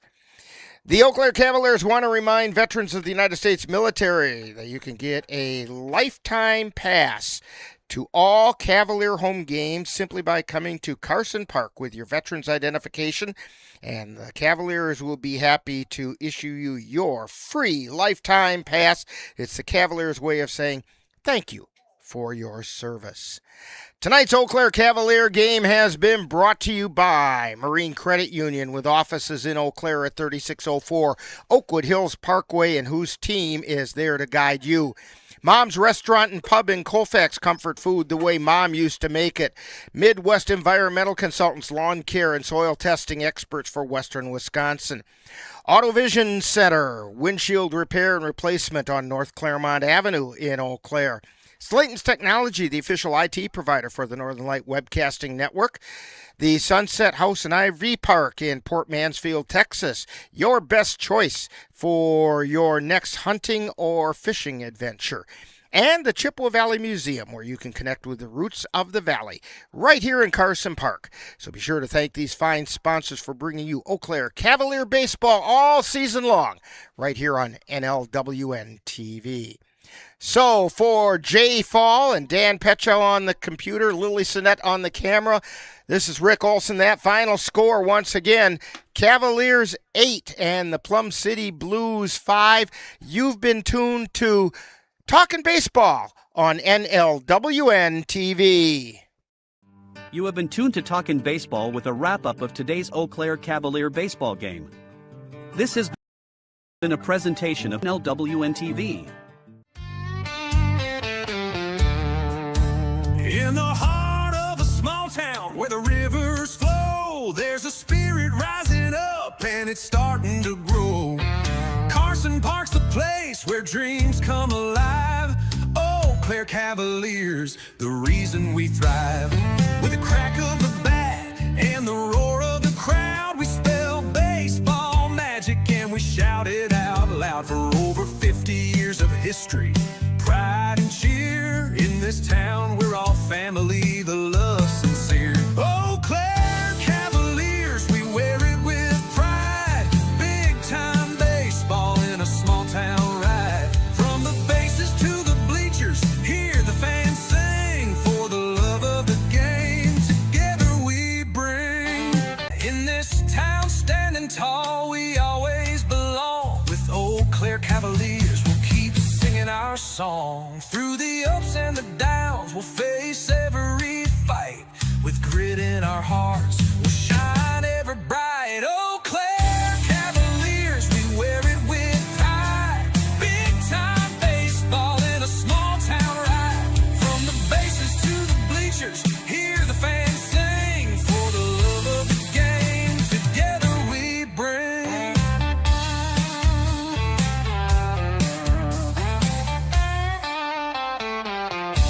So raise up your voices, let the stories be told. In Eau Claire's pure heart, our legacy bold. With the Cavaliers shining like stars in the night. Big time in a small town, forever in our sight.